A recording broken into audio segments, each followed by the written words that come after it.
Alright, so hey guys, Gearheadbryan, and we are back with another YouTube live. Happy to be here again. So if you guys are new, I typically do these YouTube lives and answer all of your YouTube questions. So if you are new, be sure to drop a question if you do have any. Now it can be about mechanic stuff. It could be about whether you are wrenching on your car and you're having trouble on the transmission or whatever it may be. Any questions that you have working on your car or working on anything in general, if you're just starting out as a mechanic, if you are a mechanic, any questions that you have, be sure to drop it down below.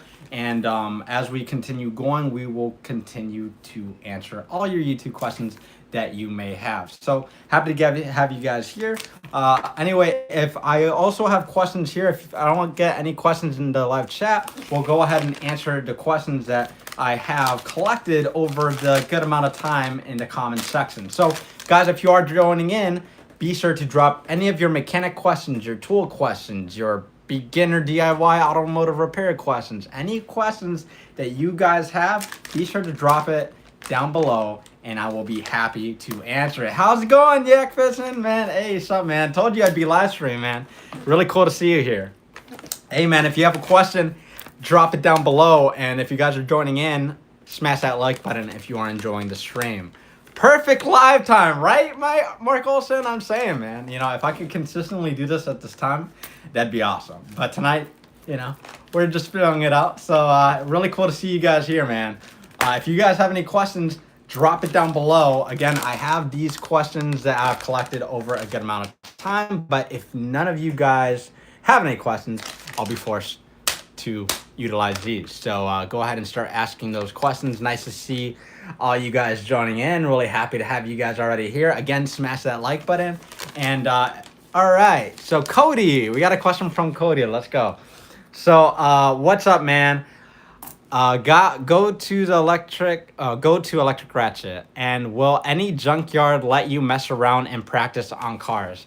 Go to Electric Ratchet would be, if you have the money, go for the Milwaukee Insider. Now that one's a great, it's literally worth every single penny. I love that one, but it can be a little bit pricey. It's upwards from $300 to $400. Now if you're looking for a good budget one, there's some Amazon electric ratchets, so from CC or from Robustru, and I have both of those linked in the links to the top of this chat. They should be in there. And they're great electric ratchets. They're like $70 to $100. They get the job done. Remember, electric ratchets are essentially glorified bolt runners. They're not impact guns, so you don't need that much torque. You just need an electric ratcheted out. So highly recommend, you know, if you're going for a budget, Amazon sells good ones. Like I said, CC and Amazon.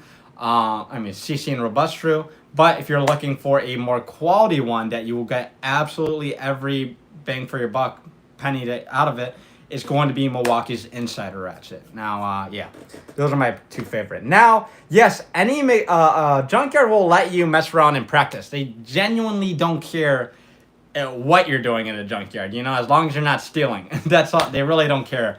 So you can go in there, take apart any engine. You can go in there, do this, do that. They genuinely don't care. If it's a pick and pull junkyard, they really don't care what you do as long as you do not,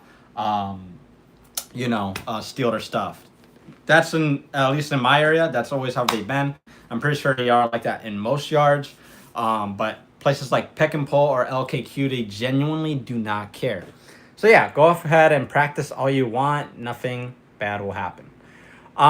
Yak Fishing says, I got one, B.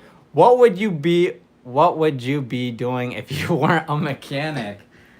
Oh, that's a good question. Honestly, I was going to technically be in the Marines. I was going to be a Marine if it wasn't for going the mechanic route. I was literally on my way to becoming a Marine. I was doing the training and all that stuff, and then I opted out for what my actual dream job was, which was working on cars. So I would have been going down a completely different route because I wanted to, before becoming a mechanic, I think I was aiming towards either being Marine or law enforcement, but I realized I really don't want to be in law enforcement, and neither do what I want to be in the Marines like that anymore, at least. But yeah, so those are kind of the two routes.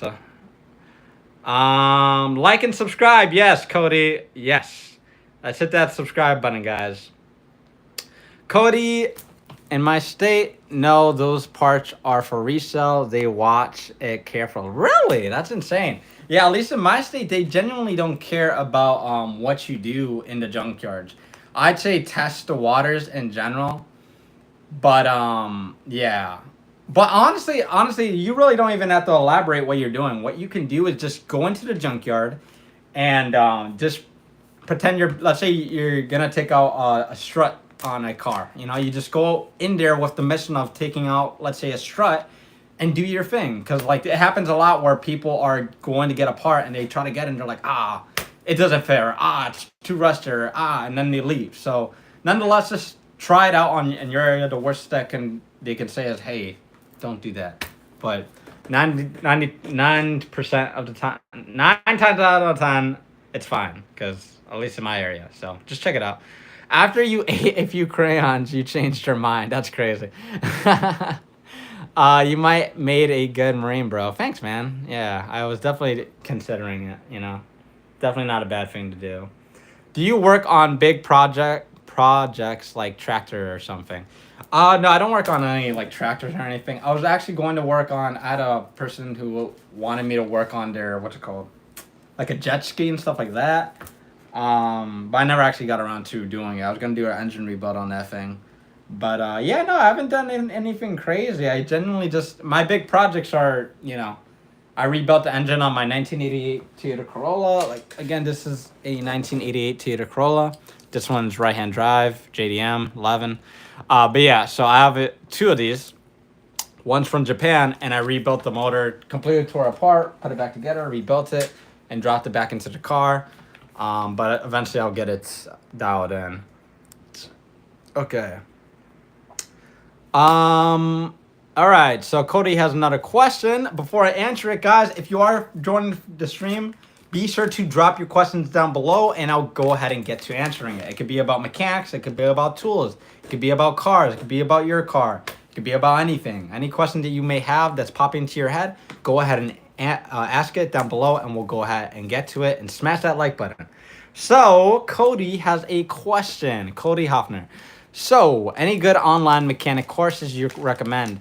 I have free time at work besides you, of course. Any courses or online material you recommend? Any online courses? I'm trying to think.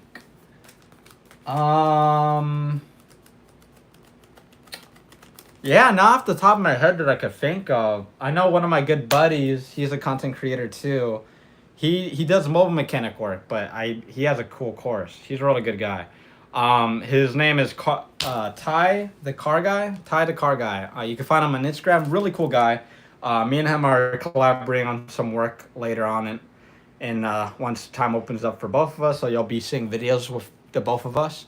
But yeah, Ty the Car Guy. He has a good course, you know, that you could check into. So I'd check that out. Other than that, I don't really know off the top of my head, honestly. Yeah. Not off the top of my head, man. All right, Yak says, go get you a 90s Camry, Cody. They are cheap, easy to work on, and parts are still everywhere. Plus, you will have a better built Toyota when you're done. 90s Toyotas are bulletproof. I completely, highly agree. 90s to 2000s Corollas are bulletproof. But I mean more 90s. 2000s gets a little annoying because of the timing chain SU and all that stuff. But 90s Corollas and 80s Corollas are bulletproof. They're amazing cars, super easy to work on, super awesome. I can vouch for it because I've worked on plenty of 80s and 90s Toyota Corollas and Camrys and Toyotas in general. Hellcat, more lives. Good to see. Heck yeah, man. I'm going to try to do as many lives as I can. Guys, I'll always do a YouTube live every single Friday. However, this Saturday live was more spontaneous. I happened to get some open time, so I was happy to share my time with you guys and kind of get into it. I really enjoy these YouTube lives. So, yeah. So I'll try to see if I can do them more on Saturdays or Sundays or something, you know? Or even throughout the week. What are dog bone wrenches? I've never heard of dog bone wrenches. If any of you guys know what those are, feel free to elaborate down below because I've never heard of it. Fluffy Mechanic says, what's up, chat? Hey, what's going on, man? How's it going? Yes, thank you. Just got his shot. Just got his shot. Wait, what? The Saturday Night Live? Yes, sir. Saturday Night Live, man. All right, let's see. Yeah, there's a Honda Civic guy named Honda Civic. He's a really cool guy. Surprise Saturday stream. Heck yeah, man. All right, let's see. Dog bone wrenches are kind of useless. Now I gotta look them up. I feel like I gotta look it up. Cause I've never heard of that until now. Come on, folks. Let's tap the like button and help Brian's channel out. Yes, guys, if you are in the channel, be sure to drop a like down below if you are enjoying the YouTube live. And while you're here, be sure to drop a question, guys. Drop any question, whether it's about mechanics, whether it's about cars, whether about the weather, whether it's about EVs, anything. Because, if not, I got plenty here, but I would happily answer all your YouTube live questions right now. So, Hellcat says, tip when releasing the banjo bolt on a brake caliper. A tire valve stem or an earplug will plug it while... Oh, that's a really good tip. Yeah. When you guys remove a banjo bolt, it tends to leak out. So putting that in what really helps it out. Hey, Fluffy Mechanics, thanks so much for the super chat. Yeah, keep the lives up. Heck yeah, man. I'm happy to do these lives. I really enjoy doing these lives with you guys because it's just fun. It's a really cool place to hang out. I really enjoy it. It's really fun. It's really awesome. So I genuinely enjoy it. So yeah, thanks for the super chat, man. All right. So I think I got 2 more questions before I answer it, guys. Again, be sure to drop any questions that you may have. The more questions, the better. So let's go ahead and get those questions up. And let's get those likes up as well. All right. So, question from... All right. Let's see. Yo, okay. Mr. says, yo, my dude, what is your advice on transmission flushes and brake flushes on a Honda Accord 2016? I'm at 106K and haven't done one yet. Brake flushes, heck yeah, man. Do a brake flush, Those cars benefit so much for doing brake flushes because 90% of the times they never ever get changed. So it will help you brake a lot better. It's just going to prolong and help the system out even better. So do brake flushes. I love them. Transmission flushes can be a little bit teeter-totter. A lot of people are half and half on it. Now, if it's really up there mileage, I highly wouldn't recommend it since it's about 100 and 6K. It wouldn't be the worst thing in the world. A lot of people are, more on if it's not broken, don't touch it. If it's not slipping, don't touch it. But, if it's low enough mileage, I'd say you can touch it. It's 106K. If you ever are going to do a transmission flush, do OEM fluid. A lot of people will get the aftermarket crap, and that's why it will fail. So do not do it. Do not do transmission flushes with aftermarket fluid. Never recommend it. But if you're doing it with the OEM stuff, go for it. But absolutely, brake flushes, highly recommend you doing it at any point. Any point. Awesome. It's always never a bad idea to do a brake flush on your car. So yes, I highly recommend you guys doing that. Or are you doing it? All right, we had another question. So, Scott Main said, my AC belt tensioner pulley keeps loosening up on me. Said I get red Loctite and Loctite the nut and call it good. Yes, get some Loctite on it. Those areas, those tensioner, they are exposed to a lot of vibration because it's directly on the engine. So if you get some Loctite onto there, then you're not going to have it backing itself out. So yes, put some Loctite on it and you will be fine. A lot of times we don't put that Loctite, and that's why in the beginning they, kind of slip out. All right. Fuel injection surfaces as well. Yes, Felicity Mechanics, that's a good idea. If you can, prolong every single system. But I highly recommend the brake fluid. Growing up with a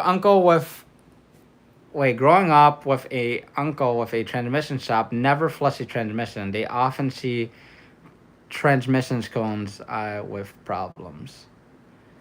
Hellcat, they have to be done at correct intervals. Yeah, that's the big thing. They really do have to be done at correct intervals, but some people like messing with it, some people don't. Some people say don't touch it if you didn't do it at the correct interval. Some people say do it.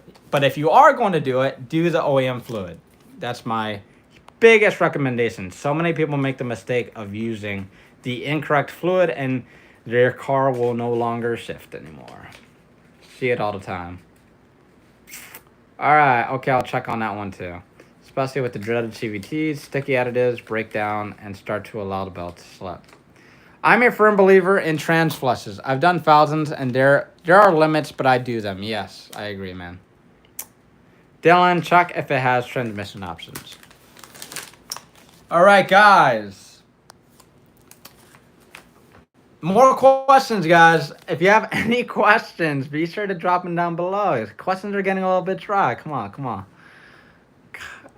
As we get more questions, let's see what the poll is saying on what car you should race on the track. So, drum roll. We don't have to do a drum roll. All right, so the Honda Civic Type R gets 52%. Not a surprise. Nissan Z gets 24%. All right.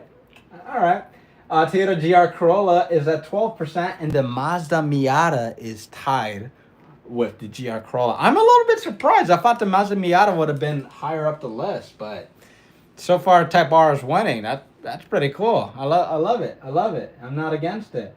Honda Civic says, "Alrighty, I'll be back." No problem, man. I'll be here as long as I can. Why don't 2009 to 2015 Chevy Malibus come in without 6.5, 6x9 in the trunk? Without 6, I have zero clue, man. I don't know. I'm honestly not sure. Is changing AC refrigerant good for the DIY, or is it something that that a mechanic should do? Have you seen issues with people messing it up? The big main issue on how people mess it up is they don't drain it. Like if you're going to, let's say if you're going to service or recharge a system, whatever, a lot of times there's sometimes air in the system or whatever. Like when you add in it, how do I say it? You kind of have to completely just drain all the AC out and then put it in. Now, if you're going to do it in a DIY way and you don't have any proper tools, I've done it. I've done it before. You know, the getaway. Let me see if I have something to show you. Let me see. So if you're gonna do it the DIY way, you can do it. You can evacuate all the AC and put new Freon in.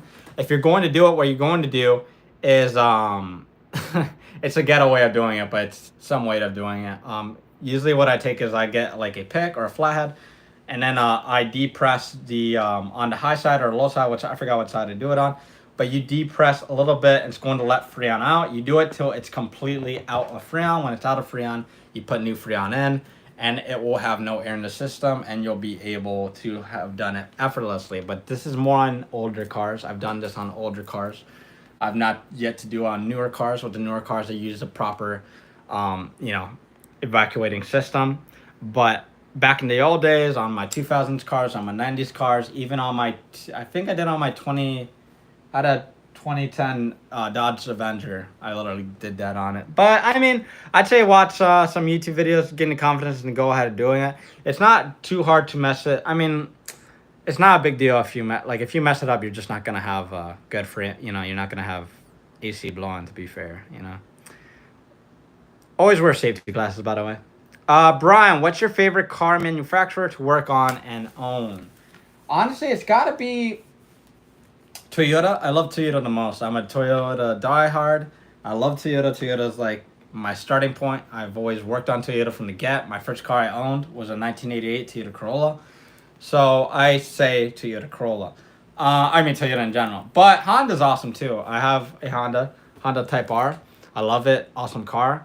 I've had previous Hondas as well. My only beef with them is like I just hated a lot of people neglect the maintenance on them. So I was left with a bad head gaskets on a Honda Civic, and it was so frustrating. It was so bad. It was So I mean, I'm a little bit traumatized from the previous Honda Civics because of the iconic head gaskets and piston ring issues that some of them have at higher mileage.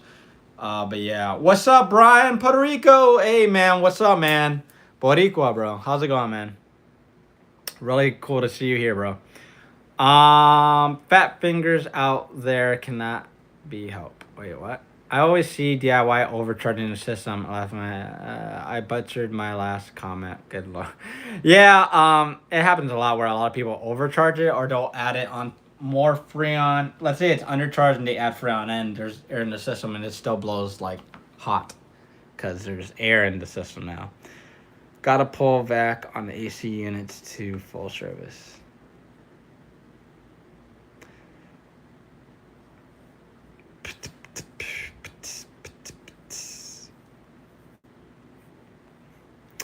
Hold on, I'm trying to make sure I didn't miss any comments. Do you use lower price scanners? I have a Snap-on scanner and a Topdon 600S scanner. And I love it. I use it most of the time, and the Topdon Phoenix model has more bi-directional options, however. Yeah, I don't use Snap-on. But I've used Auto, I've used Topdon, I've used, what is another one? Foxwell? I don't use Foxwell that much, though. But yeah, I've used Topdon. I've used Topdon, I've used Auto, and a couple more. But yeah, they're awesome, man. I have this one Auto one that's like an absolute monster. I keep saying I'm gonna do a video on it. I keep forgetting to do videos on it. I apologize, but it's an awesome scanner. It's about, I think, $400, and it could do absolutely everything that some of the stuff that my buddy's Snap-on scanner does, you know? So this is a scanner that can absolutely do everything. I haven't had something that this Auto scanner cannot do. But yes, I've had Topdon. Topdon's decent. I have one of their really cool models, but the only I'm trying to remember if it was a Topdon or it was an X-Tool. I'm trying to remember. Oh no, I remember the Topdon one I had was really quick. It's really nice and awesome. Isa says, are you familiar with like paint work? Had some questions. Okay, so my dad was an automotive painter, a really good automotive painter. So I worked with him back in the day when I was a kid. I don't remember a lot, but if you want, shoot your shot with a question about automotive paint, and I'll try my best to see if I remember anything. I can't guarantee you everything, but, you know, we could try. So go ahead and ask your automotive paint question. Paul's Tour Review says, everyone give the guy Brian a like. Yes, guys, hit that like button if you are enjoying the stream, or if you're in the stream, hit that like button. Also, ask questions down below in the chat so I can go ahead and answer them as quick as I can. And yeah, so please ask any question, whether it's about mechanic stuff, tool stuff, the weather, cars, the sky, the bird, I don't know. But yeah, let me go ahead and answer your question. Nissan GTR would be my choice on the track. Yeah, that's a beast of a car. Nothing like the taste of Freon in your mouth. LOL. Every time I hit that Schrader valve, that's what it's called. I keep forgetting. It happens. Yeah, I've had that happen before too. It's definitely coughing up. Freon is not the funnest thing. Brian, ever weld a contact to your eyeball doing an EFI injection service? It's a blast. If you ever get the opportunity, you might want to. Yo, no. I've had oh my god, bro. It was the worst feeling ever. Thankfully I don't wear contacts, but I had my glasses on. And I remember I was I forgot what I was doing. Oh, I was cleaning the something underneath the car, but I was wearing safety glasses, right? And then I cleaned everything. Everything was good. I used brake cleaner or parts cleaner, whatever. I cleaned it all really good, right? And then I'm like, cool. And then I leave. I put my glasses back on. I go to do something else. I come back. I forgot to put something up. And when I go to put something up, there's like just one drop of parts cleaner fell direct. I had my glasses on. Fell like diagonally, boom, into my eye, bro. The burning sensation you get when you get like brake clean or gas or parts cleaner in your eye. Oh, it's so painful. It's literally like you lost like I literally thought I was gonna lose my eye. That's how bad it was. I had like blurry eye vision. I was trying, I was water, I washed it out, went to the eye wash station, all that fun stuff. It was unbelievable pain. It was horrible. So guys, wear your safety glasses. Let me see. Let me go to some of the questions I missed. My bad. Gearheadbryan, yeah, that's me, DIY guy. Let's see. You work on a Ford 7.3 from 1999. No, I have not worked on one of those, to be honest. Twin Mister says 2-liter Hyundai Tiburon with 165,000 miles. After driving hard, it sounds like a diesel until load is removed, like at a stoplight, where the diesel sound instantly goes away until load is applied. Wait. After hard driving, it sounds like a diesel until load is removed. Wait, until load is...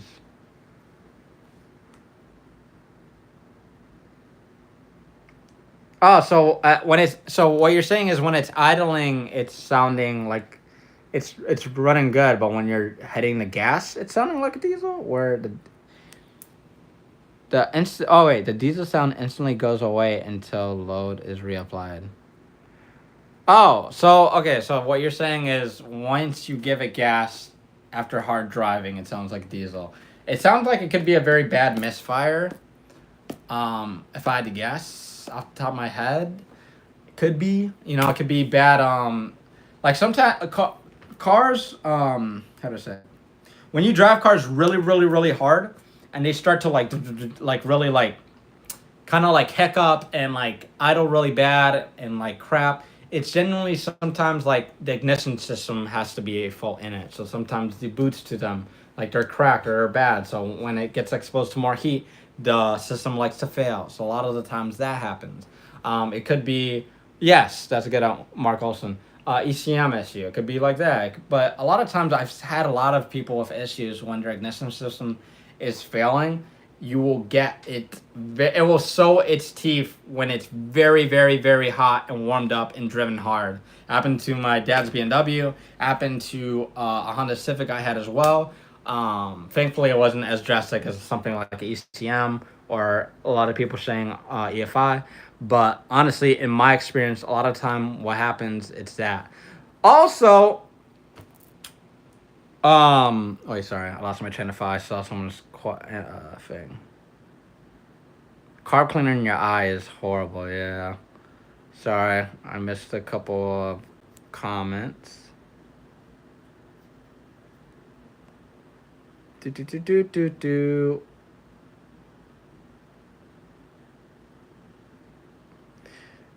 Yeah, I kind of lost myself in the comments. But yeah, pretty much, just you want to go down the list of stuff. You want to examine the ignition system, make sure all the spark plugs and the coil packs are good. If that's okay, make sure the wires are good. If that's okay, check out the EFI system. Are you getting leaks in the engine bay?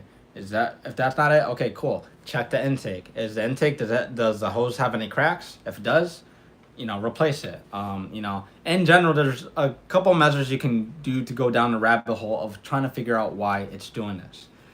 So yeah.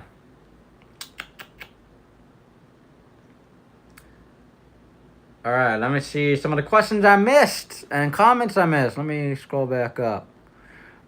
Real One says, Brian, you have taught me so many tricks, and I share your videos all the time. Thanks, man. I really appreciate it. You're a really cool guy. Really awesome guy. Let me make sure I didn't miss anything else. There is a great videos on fuel trims on Scanner Danner. Yes, I highly agree. Scanner Danner's a really good guy. Mark Olson loves the smell of brake clean in the morning. What safety glasses do you recommend over your normal glasses? So I forget the brands, but man, they have these like, I bought them way back then, but it's kind of like these bigger glass. Literally you could even get them from Walmart, because I know Walmart has them and they're actually really good. I forgot the ones I have though. They're literally these kind of bulky ones. They're a lot bulkier and like more squared off, but Walmart actually sells one for like I think under $10, and it's like a rubber kind of like, it like, how do I say it? It's almost like a big goggle that goes over it, but it's very clear. It's like the glasses or the plastic is very clear, so you're not going to be suffering and be like, oh, I can't see for this, or oh, this is annoying. But yeah, I've used that in a couple instances where I lost my pair of safety glasses. But Walmart comes in clutch, man. They have like one that's like $10 or $5 or some shit. It's really really cheap. Da, da, da, da. Let me see. I know I missed something here.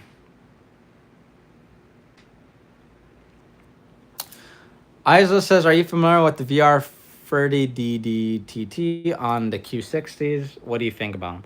I'm not too familiar with them. If they're the same engine that's in, I'm pretty sure what they're the same engine that's in the Newsy as well, probably. A freaking Q50, Q60 totaled me one time, man. I was driving in Chicago on my 1999 Honda Civic coupe. It was really cool, man. Came out of nowhere, like went into my lane. I dodged it, and it hit me, and I spun 3 times, hit a wall. It was really horrible. But yeah, Q50s, Q60s are not fun. Has this happened to anyone where you were robbed of all gear? What do you mean? Elaborate on that. Robbed of all gear? What you mean, man? You can get wait, what? Weed eater goggles that fit over your glasses. Yes, Gearheadbryan. StreamYard is flexible, and also Google. Oh, good to have guests on. Yeah, StreamYard is awesome. I gotta look into getting StreamYard back. I used to have StreamYard back in the day, but I think they went some complications with their streaming stuff, and the pricing for it went up. So, and at the time, I wasn't doing streaming a lot, so that's why I didn't stick with it. But I'll check it out because it would be really cool to have some of you guys on the stream. You know, we'll be streaming. I'll be like, hey, Mark Olson, get on the live, you know? So stuff like that, man. So I'd be happy to do it. I'm going to definitely, actually, let me see if I have a pen. Do you have a pen? I might have a pen so I could write that down. Because I really do need to get StreamYard. Do I have a pen? Fudge. Thought I had a pen, man. Guess I don't have a pen. All your tools and equipment. Wait, what? No, that's what you meant by gear. Oh, man. I'm sorry to hear someone stole all your tools, bro. That sucks, guys. Has that ever happened to any of you guys in the chat where your tools have been stolen, whether it's from your car or from your shop or whatever it may be? I don't think that's happened to me in recent time, but that's definitely a crappy feeling to have. So, hey guys, as you join the stream, be sure to drop a comment and like. But mainly, if you have any questions, be sure to drop it down below, and I'll be happy to answer it as quickly and efficiently as I can. Let me make sure I didn't miss any of these questions, because I feel bad. All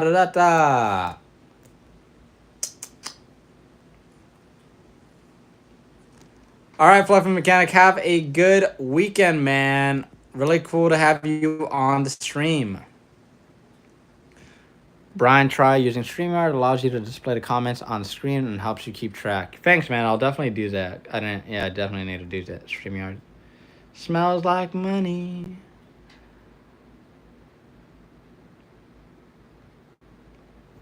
Okay. The overhead of being a content creator. Yeah, yes, indeed, man. Yes, indeed. Thanks. Glad to have you on the stream, Fluffy Mechanic. Really happy to have you here, man.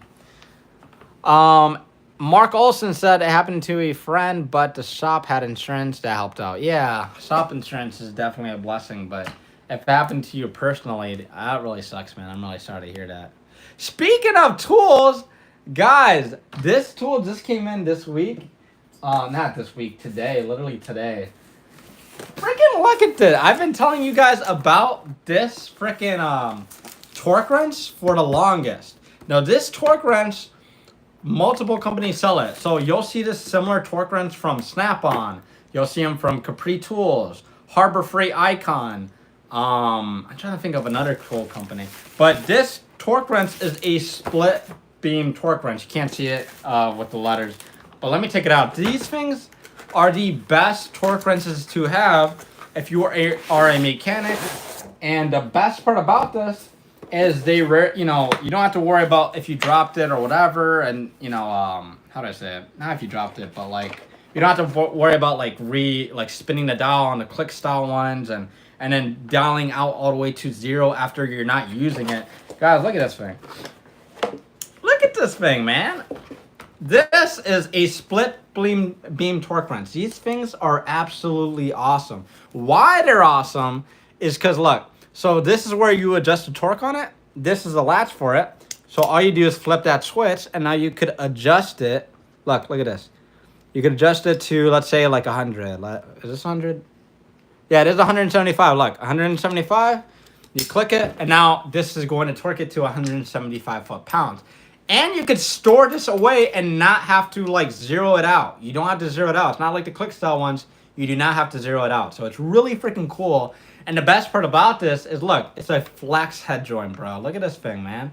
A flex head joint torque wrench. These things are absolutely awesome. So honestly, it's pretty nice. Oh, the range on this, Mark Olson? I believe the range goes all the way to 250. Let me check. I believe this is... Yeah, it goes all the way to 250 foot-pounds. Really nice piece. Let me zero it out. Even though I don't have to. But really nice piece. Goes from 50, I mean, from 0 all the way to, 0 all the way to, hey, is it 50? I think it goes like 30 all the way to 150 foot-pounds. I mean, 250 foot-pounds. But yeah, this is really nice because, again, flex head joint, a nice soft gripped handle, and it's pretty thin. So, yeah, really nice. They have 3/8, and they have, quarter-inch drive. Wait, 3/8 and half-inch drive. This half-inch drive. What's the lowest range on this torque bar? I think it's showing 50, 55. I think the lowest range on this one is 40. So it goes from 40 all the way to 250, I believe. But the 3/8 model, I believe it's low. It's way lower. I believe it's, I think 0 to probably 100. So I don't know what, but. The 3/8 models are genuinely lower, and the half-inch models are the bigger ones, you know? They should sponsor you for promoting their product, man. Yeah, man. These are really freaking sad. But no, I'm really good with, I'm good with these peeps, so it's all good, nonetheless. But yeah, this is from Ulsa Tools, but you can get them from Capri Tools. You can get them from Harbor Freight. You can get them from Snap-on, but if you get them from Snap-on, it's a complete waste of money. But yeah, I'm gonna link these after this stream. I'm gonna link these on my actual link, you know, on the links that I have. But yeah, I really love these. These are really cool. Yeah, and a flex head, man. A flex head's insane. Go torque some head bolts. Yep. I know, big boy wonder. Yeah, the rain. You said that, boy, Rich. Okay, guys, hit that like button. Brian needs the likes. It costs you nothing. Yes, man, hit that like button. Nice. I find the lower range numbers makes them more useful. Yeah, I really believe so as well. Cause but I genuinely, when it comes to half-inch, when it comes to torque wrenches, I always use these half inches because I'm always using them to torque the wheels, or I'm using them for axle nuts or things of that nature. So generally, I don't need the lower specs. The lower specs, if I ever do that, I'll use the 3/8 options. But for half-inch drive, these are perfect for axle nuts and for, I forgot what else. Axle nuts and lug nuts. Capri Tools has been real good to me.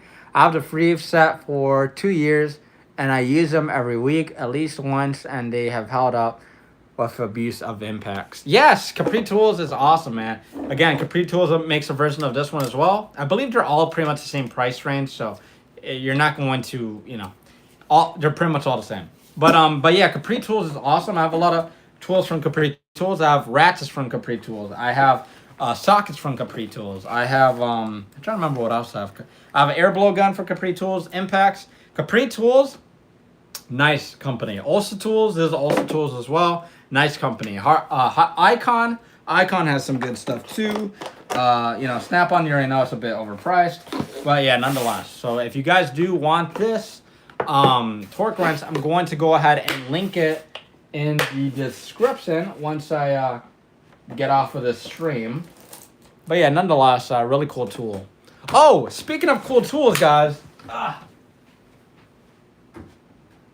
This tool After I talk about this, I'll get back to all the questions because I want to answer absolutely every single one of your guys' questions. But this tool is actually linked at the top of my chat. But this, guys, I don't know if a lot of you guys have seen this tool.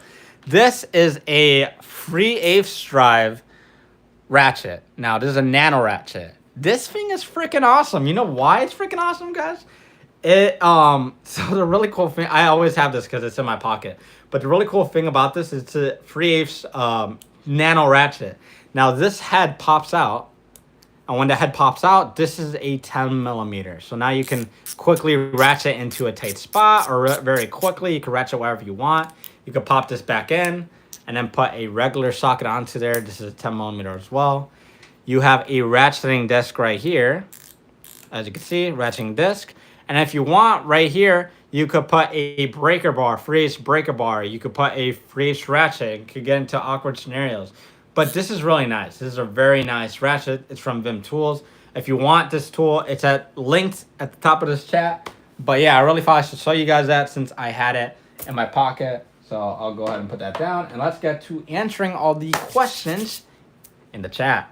So let's see. Let me make sure I didn't miss any questions.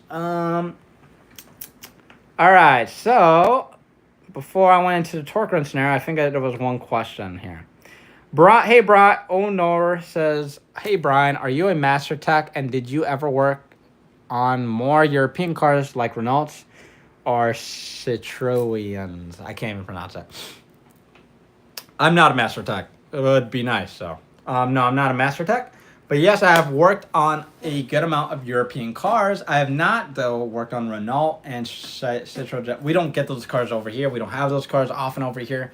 So if we do, it's absolutely super rare. I've worked on Audis. I've worked on Porsche. I've worked on BMW. I've worked on Mini Cooper. I've worked on, I'm trying to think of what else. Volvo. Volvo's not, German, but you know what I mean. But yeah, so yeah, I've worked on plenty of European cars. Let's see. Let me make sure I didn't miss any other questions. I need that torque wrench to torque my battery terminals down. LOL. They should sponsor you. Let me make sure I didn't miss any questions. Caprito. Yeah. Back to that. Hello, Ted. How's it going, man? For my uses, that hits 300. One that hits 300 is not a plus. But hitting 40 to 200 is Goldilocks range. I believe so, too, because honestly, for 300 torque on a torque wrench, you're really only going to be using like that on axle nuts. So honestly, this is the beautiful sweet spot for me. 40 all the way to 250. It's definitely the Goldilocks. All right, guys. So if you are in the stream, be sure to drop any questions that you have below. Whether it's about mechanics again, whether about car repairs, whether it's about becoming a mechanic, whether it's DIY repair, whether it's the weather, whether it's about this Dr. Pepper I'm about to drink. Whatever it's about, be sure to drop a comment below. I'll be happy to answer it. If I miss a question, ask it again. I'll be happy to answer it. That would be nice paired with an Astro Shallow socket. I highly agree. Honda Civic says, I saw a Renault Twingo go for sale once and couldn't help but wonder how it got here and how difficult it will be to get parts for. I agree. That's the ratchet I was talking about last live, Brian. Hell yeah, man. That's awesome. Yeah, that's the DD free nano ratchet from Vim Tools. They have a 1/4-inch drive, 3/8 drive and 1/4-inch drive. Be afraid, Honda Civic. Be very afraid. Dr. Pepper and Mountain Dew. Dr. Pepper all the way. I'm sorry. I remember I used to like Dr. Pepper a lot, but Dr. Pepper. Mountain Dew a lot, but Dr. Pepper is my thing. What flavor Dr. Pepper? This one's actually cream soda. I'm not gonna lie, this one's actually cream soda. So it's pretty decent. Mixing it up a bit, you know? Yeah. So, guys. Oh, sorry. All right, guys. So, again, any questions that you may have, be sure to drop it down below. If not, I'll go ahead and answer some of these questions. And yeah, let me make sure I didn't miss any other questions before I start answering these. Let's see. I don't think I missed any questions. Is UTI University of Technical Institute worth it? Okay, so is it worth it? That's hard to say. Okay, so the problem with in my opinion, I don't think it is, at least in my state of where I am. I'm in Illinois, and the program over here for UTI is absolute garbage. Why I say that, if you go to there, it's still, I'm not shaming you if you went there, if you're going to there. I'm just saying, for me, it's not worth it. Why? I went to LTI. Now, LTI is Lincoln College of Technology. I know UTI is a hilarious name. But yeah, Lincoln College of Technology. UTI is Universal Institute. Wait, Universal. University Technical Institute. Gosh. But I went to the Lincoln Tech, and that's LTI, Lincoln College of Technology. Lincoln, you get it. Anyway, now that one, Lincoln Tech is way better in my opinion than UTI. Why I say this is because the problem with the UTI college is because they rush everything way too quick. And when I mean quick, like, I believe they had a class every week. So what I mean is, okay, brakes class, that's 1 week. Ignition, that's another week. Suspension, that's another week. Like in general, they rush their classes way too quick, so you can't absorb the information. So you're kind of like paying a lot of money to just get too quick of a run through. Now, my school that I went to, again, LTI, which is Lincoln Tech, that school is really nice because it breaks it down a lot more like better. So essentially, like every month is a different class, and every day you're going into depth for that class. So let's say transmissions class, right? Now we will get all the textbook stuff. We'll understand how the transmission works, how it functions, the clutches, the dual clutches, everything, every type of different automatic transmission. Now, once we absorb that information, the basic fundamentals of it, we'll get to work on it. So we'll get actual transmissions. We'll take it apart from complete scratch. We'll watch our teacher do it, and then we'll do it with our partner. Now we'll take it apart. Now we'll do all the measurements, this and that, and then put it all back together. And now every single class is more in tune at Lincoln Tech. You go more into detail with it at Lincoln Tech, and you get a lot of classes into it. And if you want, you have an option to get a regular associate's degree if you want to extend it and do stuff like that. But yeah, I highly recommend going to Lincoln Tech.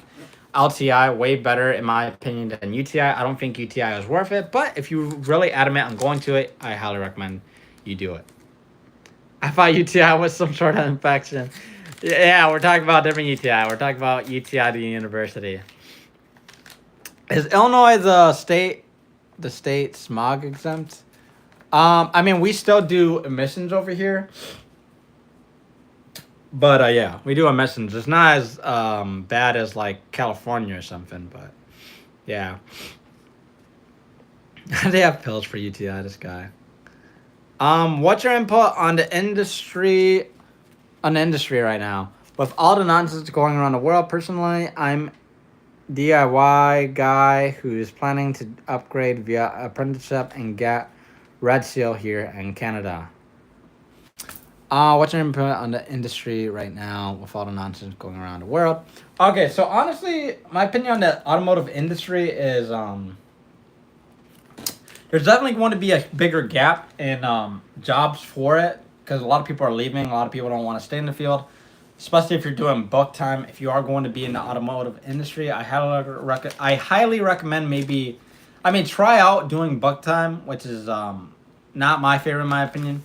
But in my opinion, this day and age, book time is kind of dead. It's not the best thing to do if you're going to be working in the automotive industry. That's just my personal opinion. I'd rather work as a mobile mechanic than do book time. That's just me. If you feel different, leave me a comment down below. But personally, there's definitely going to be a big gap for people wanting to come into the industry. So there's going to be plenty of jobs. Now, even with the new EVs and new cars coming out, even more so, there's going to be more jobs for us to do. Just because there's EVs doesn't mean we won't be able to work on them. There's plenty of mechanical aspects that we could do and work on when it comes to EV cars, so don't be afraid of those. But nonetheless, it's still going in a good direction. The automotive industry is going in a good direction. Why I say this is because we're getting even better tools as time goes on. So we have more options to get cheaper tools, more options to get a wide variety of tools, more options to learn from, whether it's YouTube, university, from apprentice, whatever. There's plenty of ways to learn. So the automotive industry is going in a proper direction. It's easier to learn. It's easier to work on cars because of the prices of tools. So, I believe it's going in a good direction. All right, let me answer any other questions I missed. I feel like there's a question I keep seeing that. Baja Blast is awesome for Mountain Dew, guys. Yes. Hellcat says, speaking of transmission, my 2013 Ram says the transmission fluid is non-serviceable. Have you changed fluid on them? There are kits, so it appears. I've never worked on one of those. But there's a lot of companies, I think Subaru does it. It's like lifetime fluid or some crap like that. Yeah. Service it. Service it. Guys, never believe that there's a fluid that it's lifetime fluid and that you don't have to change it. If there's kits for it, go ahead and use it, change it. But yeah, do not rely on the automotive industry. For them to tell you that crap. Reminding me of tools. I was robbed recently. Let's hope my insurance sorts this out. Sincerely, wish me luck, guys. Guys, let's wish Sage in luck in the chat. We're really sorry because his tools got stolen. So I feel so super bad for him. I'm sorry. It happens. I hope your insurance definitely helps you out, man. All right. So I have a couple questions before I answer them, guys. Any questions that you guys have? Ask them in the chat right here in the chat. Go ahead and ask them. I'm happy to answer them as quickly as I can. If you guys enjoy my videos, my reels, my shorts, any of my videos, and you love the tools that I use, all these tools are linked in the top of this chat and also on my YouTube channel description. So if you enjoy them, if you want any of my merch, they're also there too. Let me go ahead and answer your guys' questions that I see. All right, so let's see.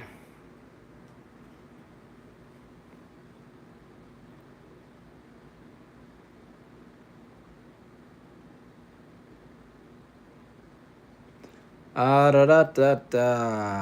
to see all these questions. Sorry, guys. If I don't see answer your question directly, I might have just been pushed up by the rest of the chat, so I apologize. Alex Smith says 2002 Saturn has been started in 8 years. Needed power steering, pump, and clutch cables. Anything you would do in particular before firing her up? In my opinion, make sure there's nothing in the intake. So make sure there's no mice in the intake, no weird leaves in the intake. Take out anything in the intake air filter area, because sometimes mice or whatever can get in there, clog up stuff, and then you're trying to start a car and it won't start, or it'll fuck up the car, or my apologies, mess up the car. Some people put a little bit Marvel oil in there and try to start it up. But honestly, just put some decent good gas and try to fire her up. I started a car that hasn't been starting 7-8 years. But yeah, that's kind of the best way to go about it. Yeah. What you could also do too is triple squares. Yeah, honestly, I just make sure there's no obstruction to the air filter. Make sure there's no rats, nothing in there.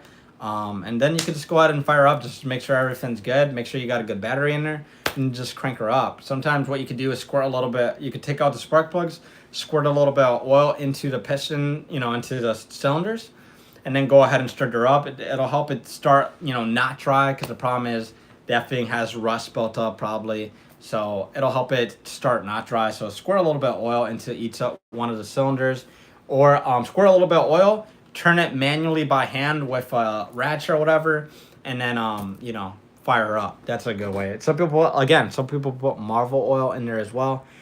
But yeah, turn that motor over by hand with. Oh yeah, there you go. See, Yak Piston says turn that motor over by hand with Marvel and each cylinder, just a touch. Yes, that's perfect. Because you're gonna lubricate those cylinder ring. I mean the cylinder sleeves, walls. There we go. But yeah.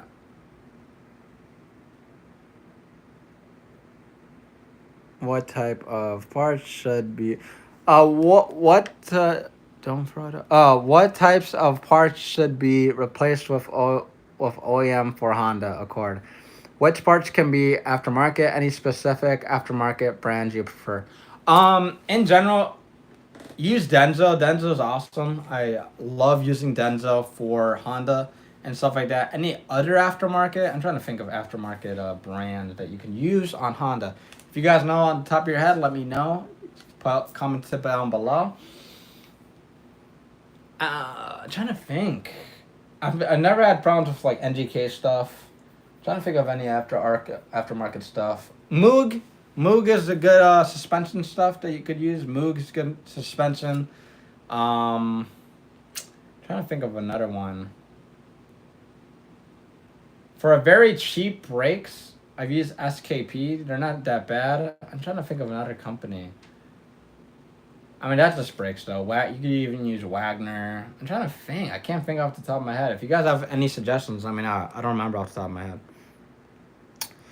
But yeah, Denso's like the best company to go with for Honda. Honda loves Denso. And a lot of the OEM stuff is Denso. All right.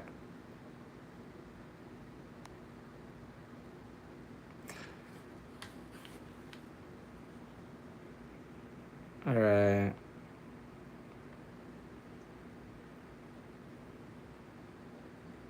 Okay, so Honda Civic says, what's the deal with green coolant? My 91 CRX has green coolant from previous owner. It works well, but should I keep using it? From what I've researched, older people prefer the green coolant. I mean, it's not really a big deal. Yeah, it's not really a big deal. I mean, generally all those Hondas and old school, even Toyotas, use that green coolant to begin with. So, I mean, it's not really, a big deal in my opinion. So, yeah, just go ahead and keep using it. I mean, you could still use some of the new stuff like, I'm trying to think, like some of the universal new stuff that's like a little bit lighter of a green or a different color tone. I'm trying to think of what's Piotone, Prestone? I forgot the company. But yeah, green coolant's generally for all old school Hondas and Toyotas and Mazdas, they generally use green coolant. So it's not really it's kind of an old Toyota Honda thing. That's just what came with them back then. Just don't mix coolant type if possible. Yeah, I wouldn't, then I wouldn't do that. Definitely don't mix coolant types. Any Japanese cars use Denso and Akebono parts. Nice, man. Thank you for telling me that.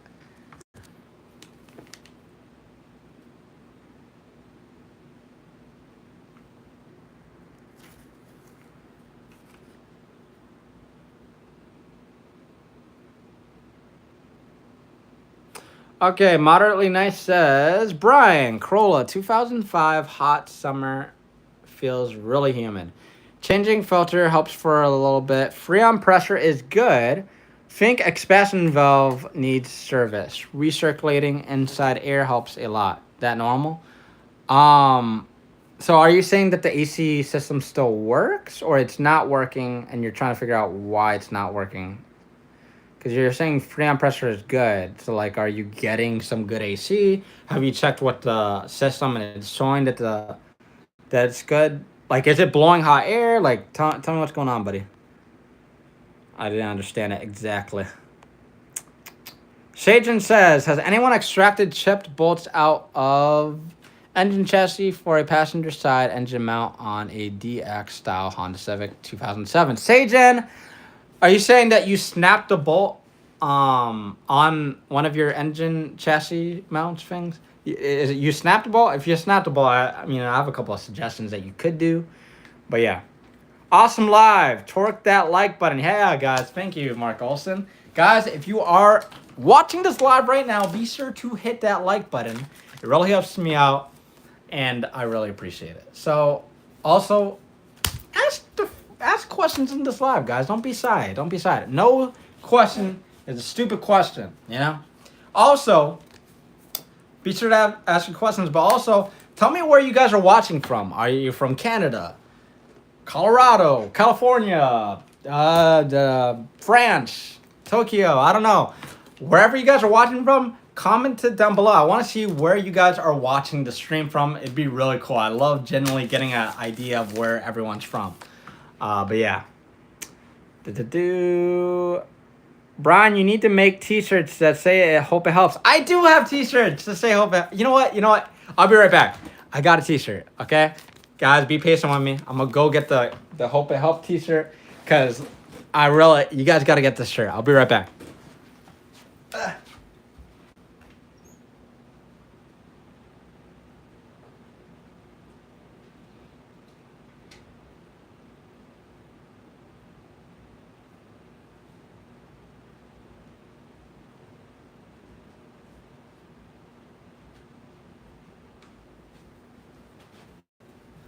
All right. Okay, guys. So this is the merch. Thank you for being patient. This is the merch. See, you get the Gearheadbryan like little circle, my little logo right here. So this is like the work shirt that you're gonna wear at the shop. You know, the cool shit. So you're gonna wear it. You know, you got the logo here with Gearheadbryan, right? And on the back, whoop-ow! Look, it says. I mean, you can't see it because it's in reverse, but it says "Hope it helped," and then Gearheadbryan. Look at that, guys. Fresh, man. Look at that. You telling me that's not cool, bro? Look at that.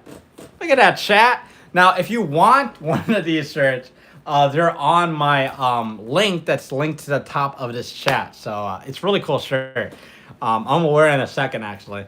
But yeah, just so you guys know, I have merch. We got someone watching from Michigan. We got someone from Hotlanta. All right, Yak. Ontario, Canada, Toronto. I'm in the McDonald's parking lot. You're a G, Honda Civic. That's hilarious. You make me want McDonald's though. Hudson Valley, New York. What's up, man? That's awesome. Watching from Oregon State. Yo, get me a Big Mac, Honda Civic. See, we think alike, bro. Hell yeah. Light dragging noise, possibly from brakes while driving after applying brakes, reloop caliper guide pens. So what I would recommend if you are getting a dragging noise, take out the wheel, and then kind of examine all the parts check the hardware. Sometimes when you brake really hard, the hardware kind of goes in, and if it's a light dragging noise, the hardware might be hitting the rotor. Also, yes, I would highly recommend lubing the caliper guide pens. I'd recommend taking the hardware off. Wire brushing the hardware very good. Hardware where it sits really good. Put it back together. Make sure it's lubed, and then you're good to go. But yeah, I would highly recommend lubing up the guide pens, cleaning off the hardware, and making sure the hardware is not touching the actual rotor. From Canada, we got another person from Canada. Let's go. Oh yeah, if you service your rear brakes, check the parking brakes. It might be your parking brake needs to be readjusted. It might be like slowly dragging, you know, so adjust your rear parking brakes. Of course, the ice cream machine was down on Honda Civic. That sucks.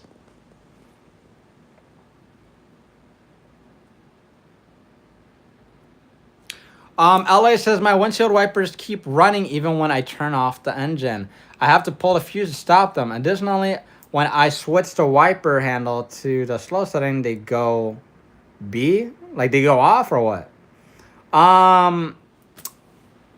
It sounds like there's a short in the system. Like maybe either someone wired in something incorrectly or one wire is touching another wire, but it sounds like there's something wrong with the circuit. So I look up the wiring diagram to that and kind of check it out. So it sounds like something's kind of misplaced. Sorry, let me get a charger. Let me make sure this thing's charged. Don't want a dead phone. Okay. I go with 50K. Wait, what? How often should you change a CVT transmission fluid? Mark Olson says I go with 50K. I would agree with him.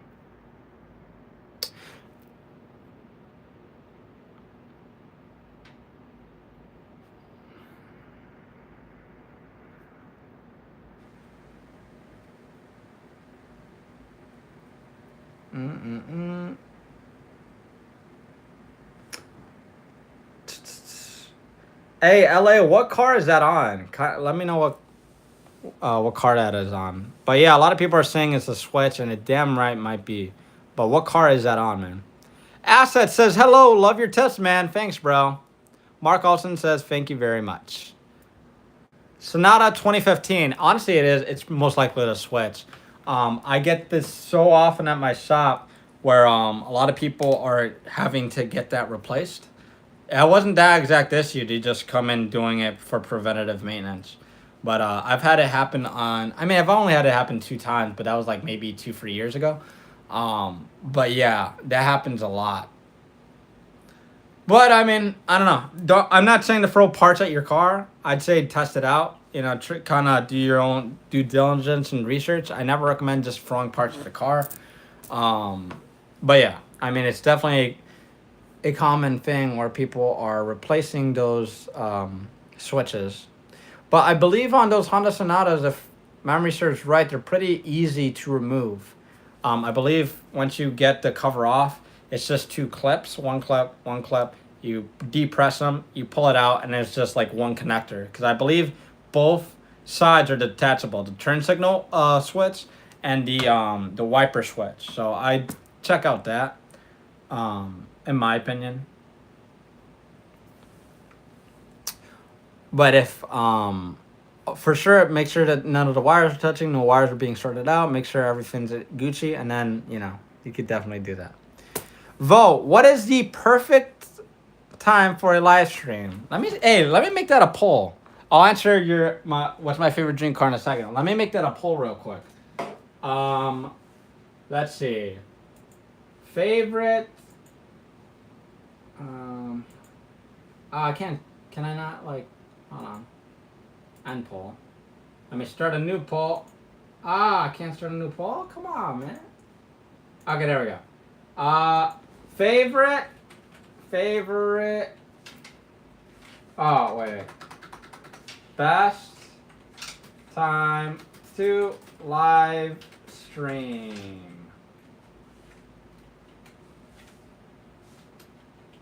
Okay, so we're gonna do. Let's see. We'll do. I'm trying to think of a good time. Guys, tell me what to put in the chat. I mean, what to put for the poll questions. I'll put the 6:30 p.m. one. So I'll do 6:30 p.m. 6:30 p.m. We'll put. I started this live stream at like 9:30. We'll put 9:30. 9:30 p.m. We'll do noon. And then we'll do. I'm trying to think of one more. What?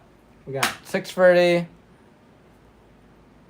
Hey, we got someone from Ontario, Canada, guys. If you have any questions, be sure to drop them down below. After I put this new poll up, I will be answering as many of them as I can. But I'm gonna put one more answer in this poll, and then we'll go ahead and answer all the questions in the chat. Thank you very much. I appreciate it, from Canada. No problem, man. We got 6:30 noon, and we'll do 2 p.m. Budget 2 p.m.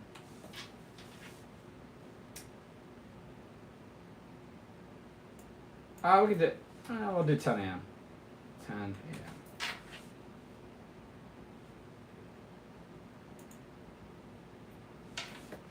All right, guys. I put a new poll up. Be sure to answer it. These are kind of erratic times. I didn't have any good ideas for times, but there you go. So, what's the best time to live stream? I put the poll. You guys answer it. Now, let me go back to the questions that I may have missed. What's my dream car, says Chris R. My dream car is a 1999 Nissan Skyline GTR in Bayside Blue. Whew. That is a beautiful car, guys. Beautiful freaking car. All right, that's my dream car, and I will get it. The only problem, I technically could have got it right now, but I don't have a garage for it. So yeah, but well, not a GTR. I would have been able to get the Skyline, not the GTR. not yet at least. But yeah, so my dream car is a 1999 Nissan Skyline GTR. But yeah, I will be getting it once I get a house, a place with a garage. I do not want to own it and it's in the parking lot, you know.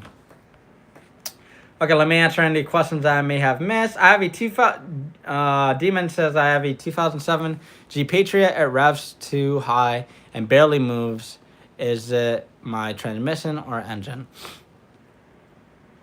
If it revs too high, it could be multiple things. It could be the throttle body, maybe stuck open, the gas pedal stuck, maybe the gas pedal's genuinely stuck. It could be that there's no coolant whatsoever in it. Check the coolant level. If the coolant level is low, put coolant into it.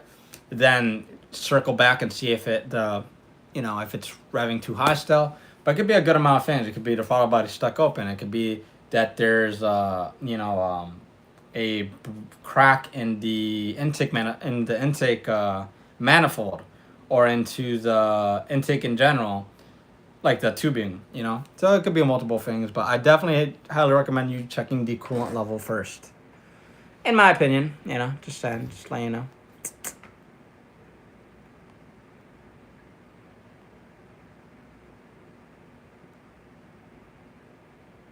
All right.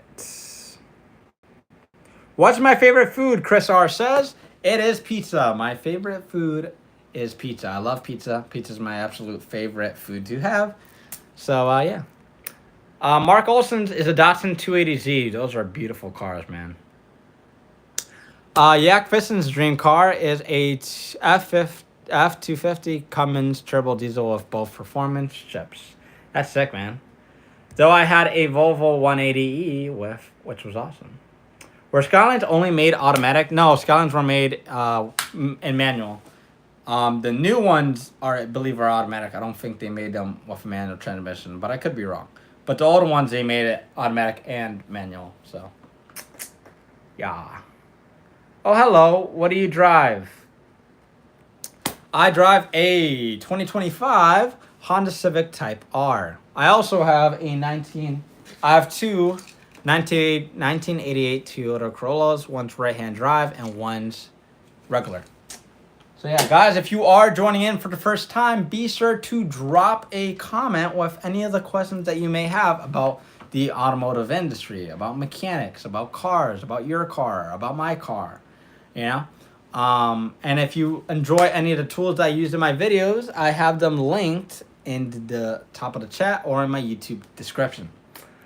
So, what's your favorite energy drink? Chris R says. If I actually need energy, it would be Red Bull, It'd be Red Bull.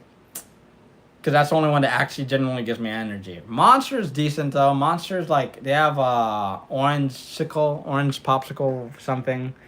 That one tastes awesome. Brian, does pineapple go on pizza? No, it does not go on pizza, man. Gosh. But yeah, in my opinion, it doesn't go. Do I need to have a bleeder valve rubber covers, or is that just a suggestion? I mean, if you're into rust spot, I'd highly recommend getting that, I'd highly recommend having the cover. It'll help prevent rust, build up on it. You could also put paint in. You could put a glob of grease on it too, to kind of help keep it from rusting like that, or keep water away from it. So, what's the most difficult car repair you have ever done? I'm trying to think of the most difficult car repair I've ever done. Guys, as I answer this, what's the most difficult car repair that you guys have had? Most difficult one. For me, I'm trying to think.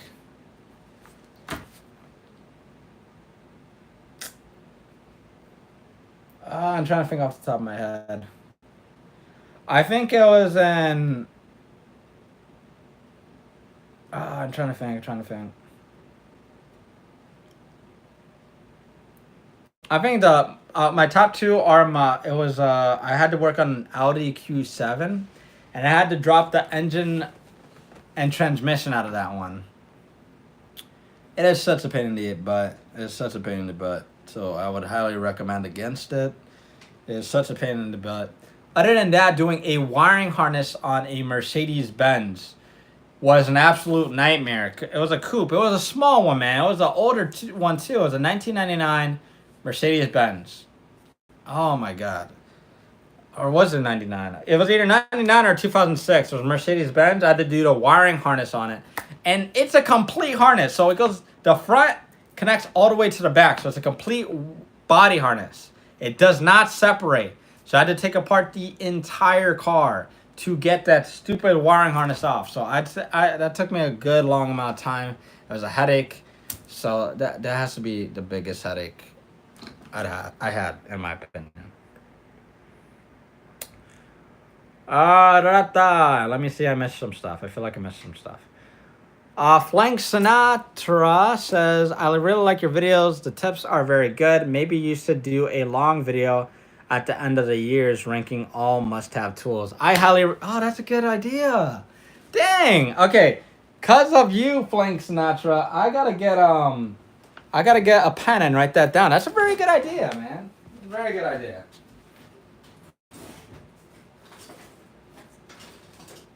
That is a smart idea. That is a smart idea. Let me write that down. A video ranking all the... Dang, where's a piece of paper? Ranking all of the... What the heck? I had a piece of paper here, man. I swear. Hold on. Okay, I got a piece of paper. So let me write that down. It's a very good idea. Ranking all the must-have tools. Ranking all must-have tools. Long form. Okay, there we go. Wrote it down because of you. Thank you, man. All right, let me get to all the other questions I may have missed. Gearheadbryan, keep up the shorts. No problem, man. Happy to have the short. Happy to make the shorts, you know. Your opinion on Harbor Freight tools. Love your short tip videos. Thank you, man. My opinion on Harbor Freight, and I've said this for the longest, is, guys, I like Harbor Freight, but I highly recommend against Pittsburgh's, like Harbor Freight's Pittsburgh's, any ratcheting mechanisms that have Pittsburgh. In my opinion, I feel like they make the worst ratcheting mechanisms that are very cheap, very weak, and that will break. Now, Harbor Freight has awesome warranty. I love it. It's great. Harbor Freight is awesome. I love Harbor Freight. I have a lot of tools from Harbor Freight, but in my opinion, I would go against... I'd use Harbor Freight's Icon. Use their Icon too.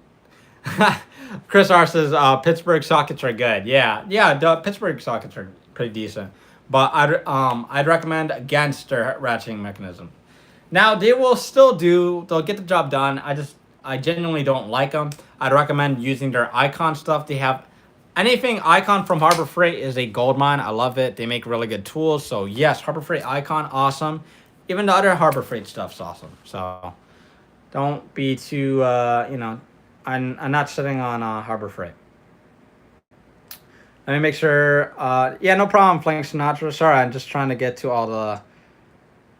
I want to make sure I didn't miss any questions at the top before I enter the new questions that I got.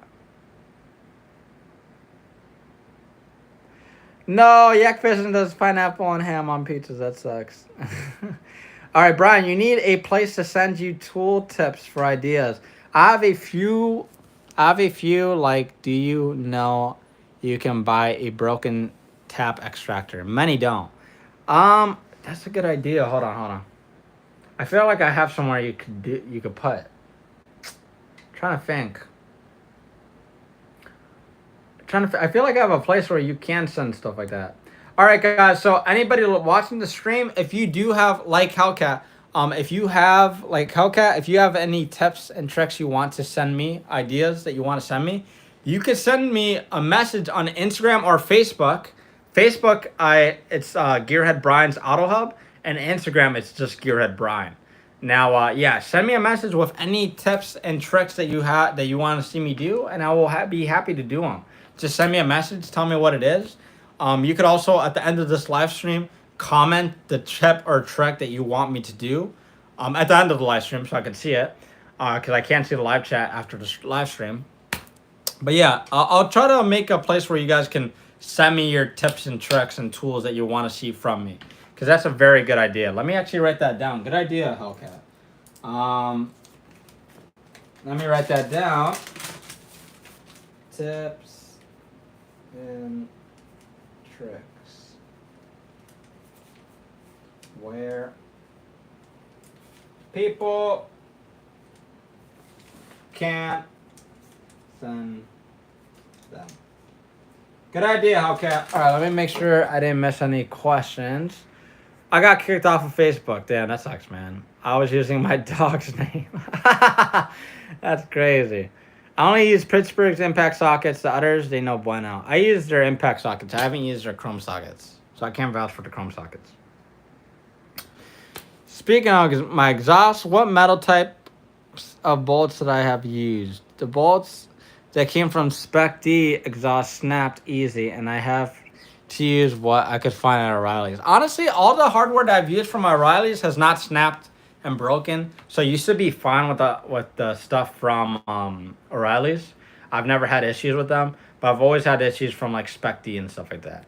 Alex Smith says, "Yeah, I like Cenex tools, but I'm just using Pittsburgh and Husky tools." Yeah, Cenex has really great tools. I use a lot of them. I'm gonna get some more Cenex tools so I can show you guys how cool they are. I have a lot of their magnetic mats. I have their sockets. I have, I'm trying to think what else I have from them. I have their tool table. But yeah, that's really cool stuff. Is that a gaming PC? What do you play? Yes, this is a gaming PC. I use it for editing and gaming. I play Forza Horizon 5. Pretty fun game nonetheless. Really fun to do. So yes, gaming PC, pretty cool. Let me check the poll. Make sure I see what we got for the poll. Questions, guys. If you are joining the stream, be sure to answer the poll. So let's see what we got here. We got 33% of people saying 6:30 p.m. Wow. We got 44% of people saying 9:30 p.m. I like that. We got tie for noon and 10 a.m. So we got people leaning more between 6:30 and 9:30. So probably that 5 to 10 p.m. So either 5 p.m. or 10 p.m. That's probably the sweet spot, sounds like, But yeah, okay, cool. Nice to hear. Let me make sure I get to all the other questions that you guys may have been asking. All right. Let me make sure I didn't miss any questions.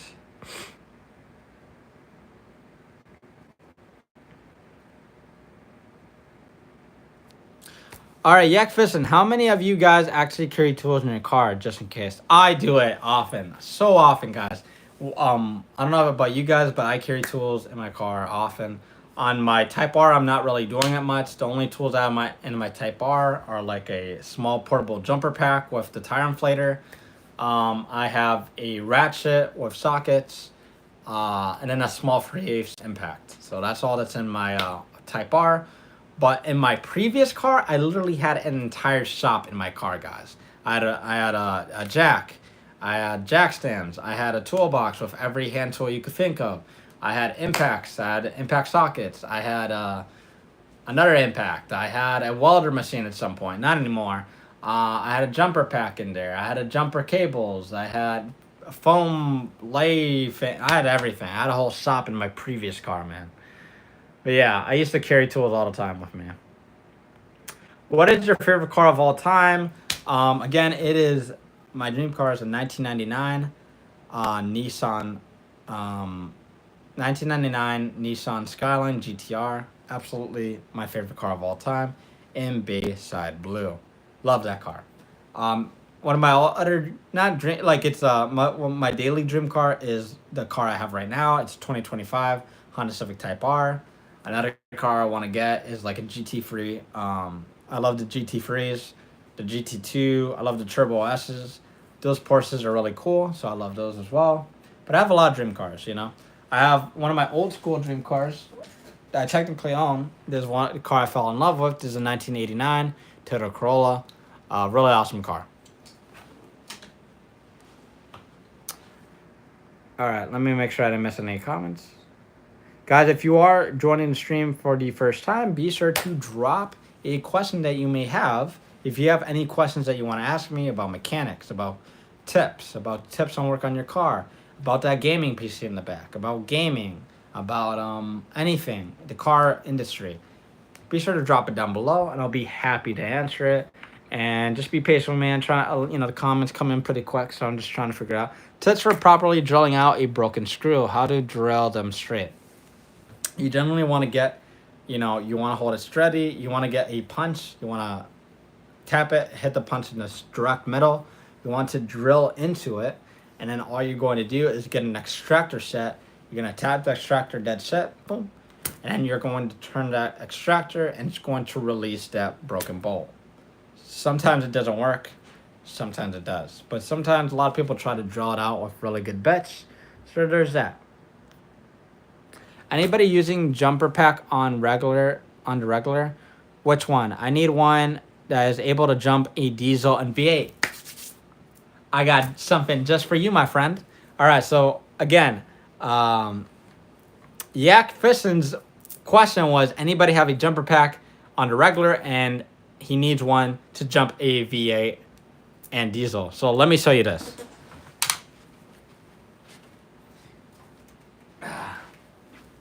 So do not ask me why I have this in my apartment, but this is a car guy thing. This is an awesome jumper pack. This is very affordable. So this is like this is very heavy, by the way. This is $136. And I think it's between $100 and $136.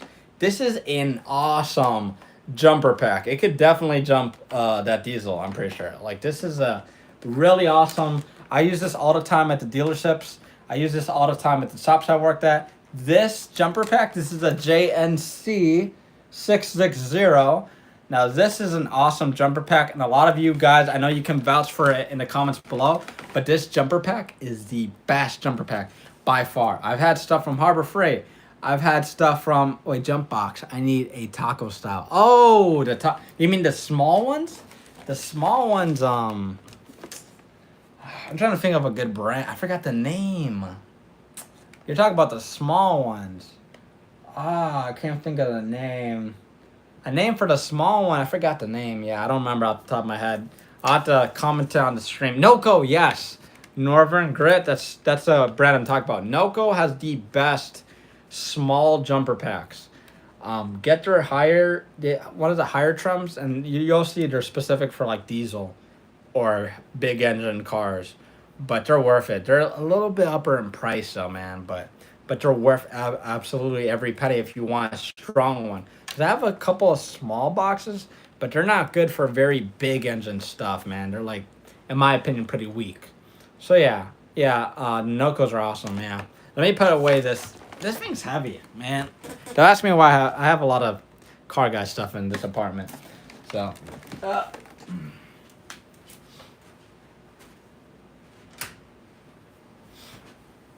all right. Let me make sure I didn't miss any previous comments.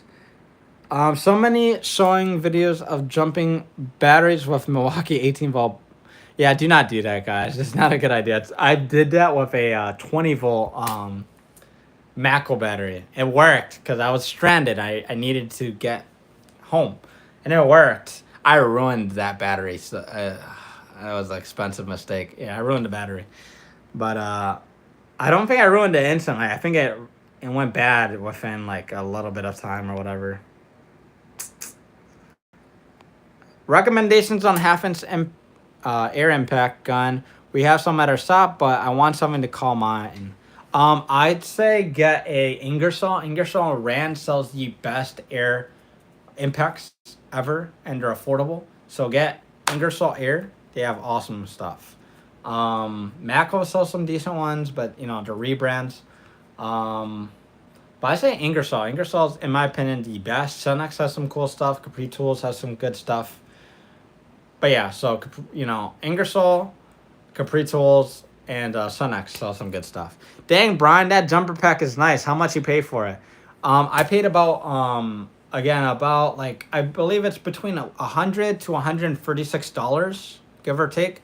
I got it from Amazon, man. So I'll link it down in the description after the stream. But awesome jumper pack.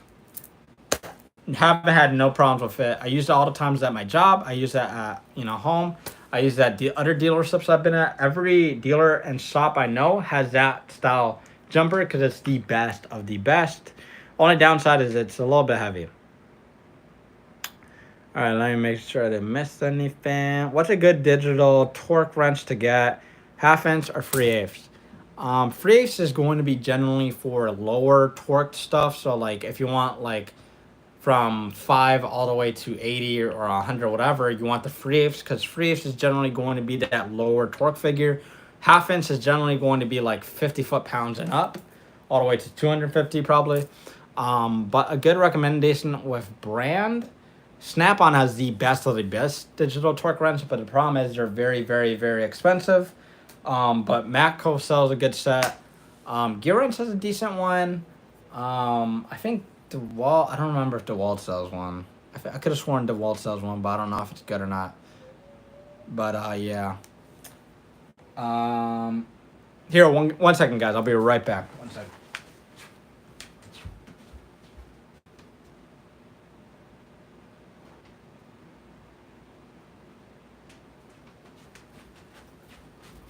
One more minute.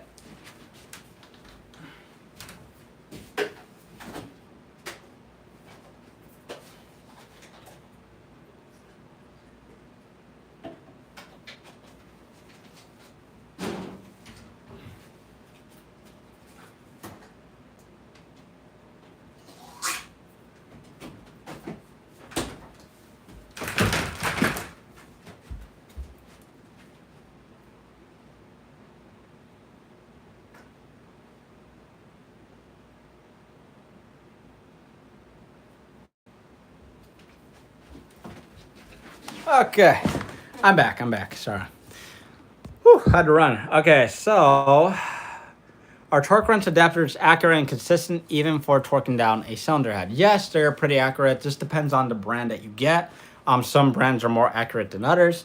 Vim Tool sells a really good one. I'm trying to think of another brand that sells it. I think AC Delco sells it. I'm trying to remember of another brand. But Vim Tool sells a really good one. It's a little bit up there in price, but it's really worth it. They do videos on how accurate it is as well. Like they have videos on YouTube. Most reputable brands have videos and information on how accurate it is. But yeah, digital torque wrench adapters are very accurate, depending on what brand you get. Don't get the cheapest of the cheap one, no? But yeah. No problem, Flank.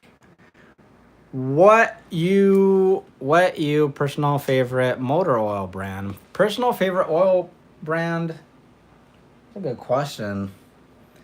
I mean, I like using Mobil.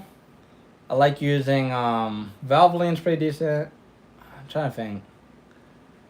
I feel like there's a brand I'm forgetting off the top of my head. Mobil, Valvoline, and dang, there's one more I'm forgetting. I use Castrol, but I'm trying to think of I feel like there's a brand I'm forgetting. But yeah, you can't go wrong with Mobil. Project Farm uses AC Delco, and it's cheap, and I think it's good. 11 foot-pounds on plugs, or a German torture spec. Good inside. Regular changes is more important than the brand. I agree. Just don't get... Honestly, when it comes to oil changes, just don't get the cheapest of the cheap. Don't get the, like, gas station oil. Do not do that. It's the worst thing you could do. I shove whatever oil the company provides. LOL. I don't blame you. Royal Purple's pretty decent. Do not get Dollar Tree oil, Honda Civic. Oh, my God. Dollar Tree oil and gas station oil, absolute the worst. You might as well put water in them. They will destroy engines. Do not do that stuff. Cell racing oil used to be quality and very cheap. This is the engine that had problems with blowing the spark plugs out due to low factory torque specs. Oof. Daytona makes awesome jacks. Yeah, they do. I'd rather pour sawdust oil than gas station oil. Literally, man. Literally. Oh, God. Like, it's really bad. I feel like I missed a couple of questions. Let me see what questions I missed.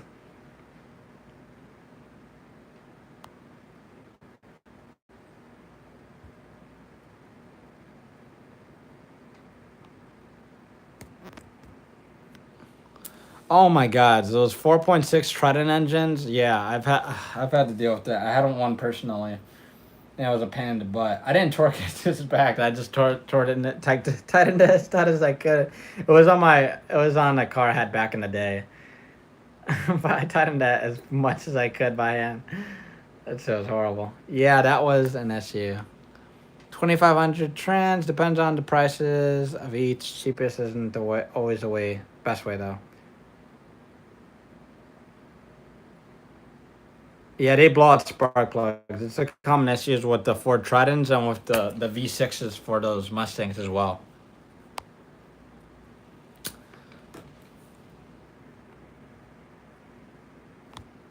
Okay, let me see if 25-year-old New Edge Mustang can't get Okay, so Greg says 25-year-old New Edge New Edge Mustang can't get the caliper pistons to fully go back. Is that normal? Will it bleed? Fix it.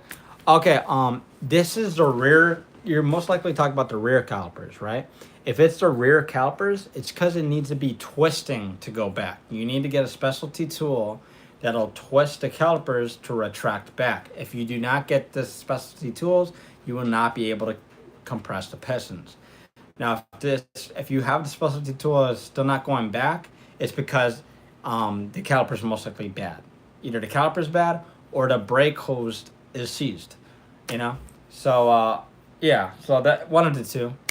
But yeah, the more you know. Wonder if blue Loctite would work on spark plugs. Oh God, I was surprised with the quality of Family Dollar oil. Not gonna lie, I don't even want to know. I don't even want to know the quality. Sheesh. Oh, wait, Family Dollar oil? Did you say Family Dollar? Oh, Family Dollar oil. I mean, it's definitely not as bad as Dollar Tree oil and gasoline station, but it's still bad nonetheless. That's why I asked what is he using to press the cylinder back. All right, let me make sure I didn't miss any questions. I feel like I missed some.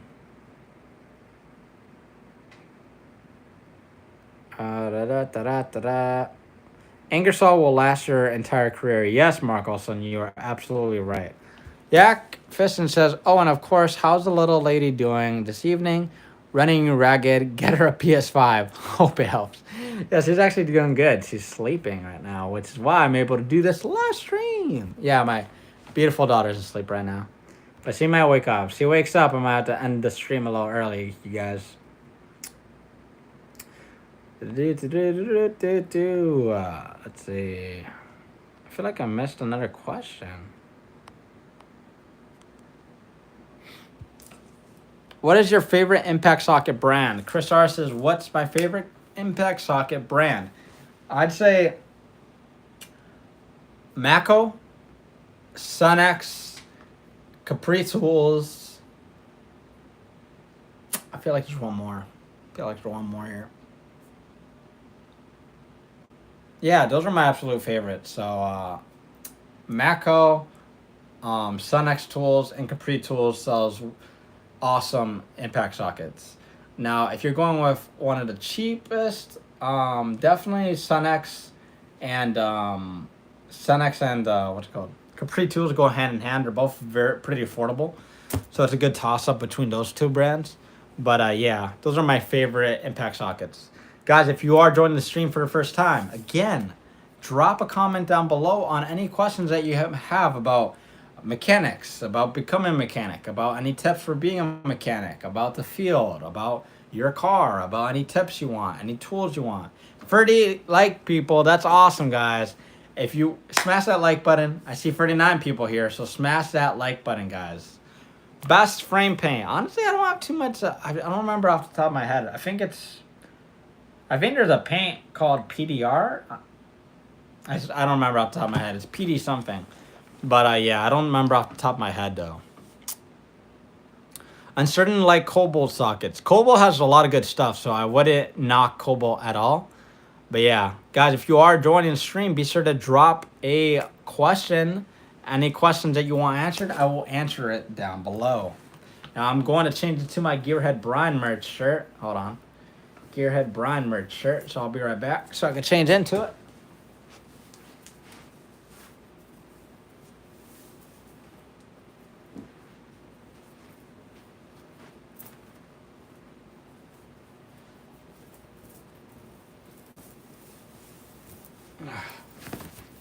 Okay. All right, look at that, guys. My Gearheadbryan merch, man. Look at that shit. Clean. Look at that. On the back, it says, hope it helped. Anyway. But yeah, if you want this type of shirt, you can get it on the link at the top of this chat. So. Yeah, I know. PDR is paintless dent repair, but I swear it's also a paint company. Or it's P something. Yeah, Stanley has nothing on Gearheadbryan. I'm dead. Chris R, do people ever want you to work on their vehicles for free? Yes. Oh my god. That is a nightmare to remember. But yeah, I had some in-laws back then. I had some in-laws and stuff like that, you know. They wanted me to work on their car for free and stuff like that, and or damn near free, or I've had friends or people who were in the past or whatever, or old coworkers try to hit me up for free work and stuff like that, or try to like frame it so they're like, oh no, I don't have money, I don't know what to, like, I've had a lot of people try to take advantage of me and have taken advantage of me in the past. So now I'm a lot more grown. If you are a mechanic, if you're a DIY guy, do not let people take advantage of you for stuff like that. You know what I mean? Like, you know, you'll have like, you know, just bogus people like, you know, like your neighbor or something do that. You know what I mean? Brian, you're talking about PPG. There you go. PPG is it. Yeah. But yeah, I've had a lot of people do that, you know? So. But yeah. But I mean, for my daughter, for my wife, you know, for like all that, like my mom, I'm not really going to charge her stuff like that, you know? For that, I do for free, you know?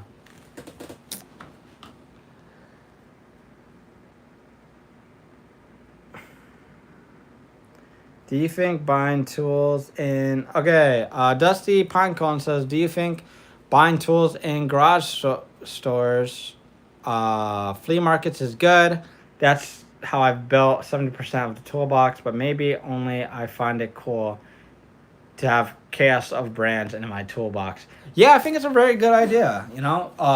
Going to garage sales and going to flea markets or getting stuff off of Facebook Marketplace is a very good idea to get, because you'll get, like, let's say Snap-on or Matco or other tool brands at a quarter of the cost or half the price, you know? So I highly recommend it. Yeah, don't, you know, who cares? For me, I have mixed brands, everything. I have Also Tools. I have Capri Tools. I have Snap-on. I have Matco. I have Gear Wrench. I have Husky. I have Harbor Freight. I have Pittsburgh. I have Icon. I have everything, you know what I mean? So I feel like you're doing yourself a service by getting multiple different brands. Don't just stick to one brand and get one brand everything. You know, branch out to different brands, guys. And guys, be sure to hit that like button. Thank you guys so much for hitting that like button. What time zone is the poll referring to? Let's just say your time zone. No, I'm joking. It's in my time zone. So I'm in CDT, which I believe is Central Daytime, something like that.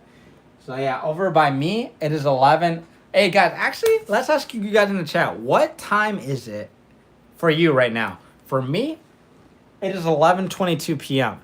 So what time zone is it for you? Is it 7 o'clock? Is it 1 a.m.? Is it midnight? What time is it for you guys? For me, again, it is 11:22 p.m. Let's see what it is for you guys. All right, so for Northern Grit, we got 12:22 a.m. For Seagreen, we got 22:22. For Joseph, we got 9:22. For Flank, it is 7 a.m. in Europe. That's crazy. And for New Jack says 9:22. Guys, be sure to post if it's PM or AM so I could tell. 5:22 a.m. Man, thanks for joining the stream, bro. 5 a.m. is really early, bro. That's insane. It hurts me less when I break or lose a socket because I don't care if I don't have mismatched sockets since it's. Oh, I get you, man. Oh, for Hellcat, it's 9:22. That's crazy. Eastern time zone for Mark Olson. Dusty Pinecone says 9:22. Levy says 9:22. 9:22 what? AM or PM? 23:22. We got 9:22 in Hawaii. Hey, what's up, man? Hawaii. That's awesome, bro. Yo, he said my time or my name. Hell yeah, man. Joseph, what's up, man? What's up, Joseph? How's it going? Um, Greg says 12:22. Nina says 12:23. You in Texas? I'm not in Texas. Greg, I'm in Illinois. Yep, I'm English. 21:23. We got 12:23 a.m. for Paul's tour review. We got 12:23 a.m. and East Standard Time, and we got West Coast is popular. That's PST. Hell yeah, that's crazy, man. That's really cool. I appreciate all you guys, all the early birds that are watching my stream at a very early time. I appreciate you guys. I appreciate the people watching it at a very late time as well. So I love you guys all. That's really cool to hear. Yeah, that's really cool, man. So I'm gonna try to stay on the stream for as long as I can. How's it going, Almighty? What's up, man? How's it going? Chris R says, thank you so much for the informational videos. Greatly appreciate them and appreciate all the tips and tricks your uncle taught you. No problem, man. I'm really happy to, teach all the stuff that I learned from my uncle, from my coworkers, from myself, and in my experience. I'm happy to teach you guys everything that I know, and I'm just hoping to help you guys in general. Let me make sure I didn't miss any questions. Best way to repair a rocker panel rust. In my opinion, a lot of people get sheet metal to cut it to shape, and then they'll cut the old rust out, weld the new rust in. In my opinion, if you could go to the junkyard and cut out a rocker from a different car, that helps greatly. Just cutting like a donor panel, that'll help a lot. By the way, Dusty Panko says, by the way, do you have a tool that you got but thought might never need to use and you ended up being a top tool?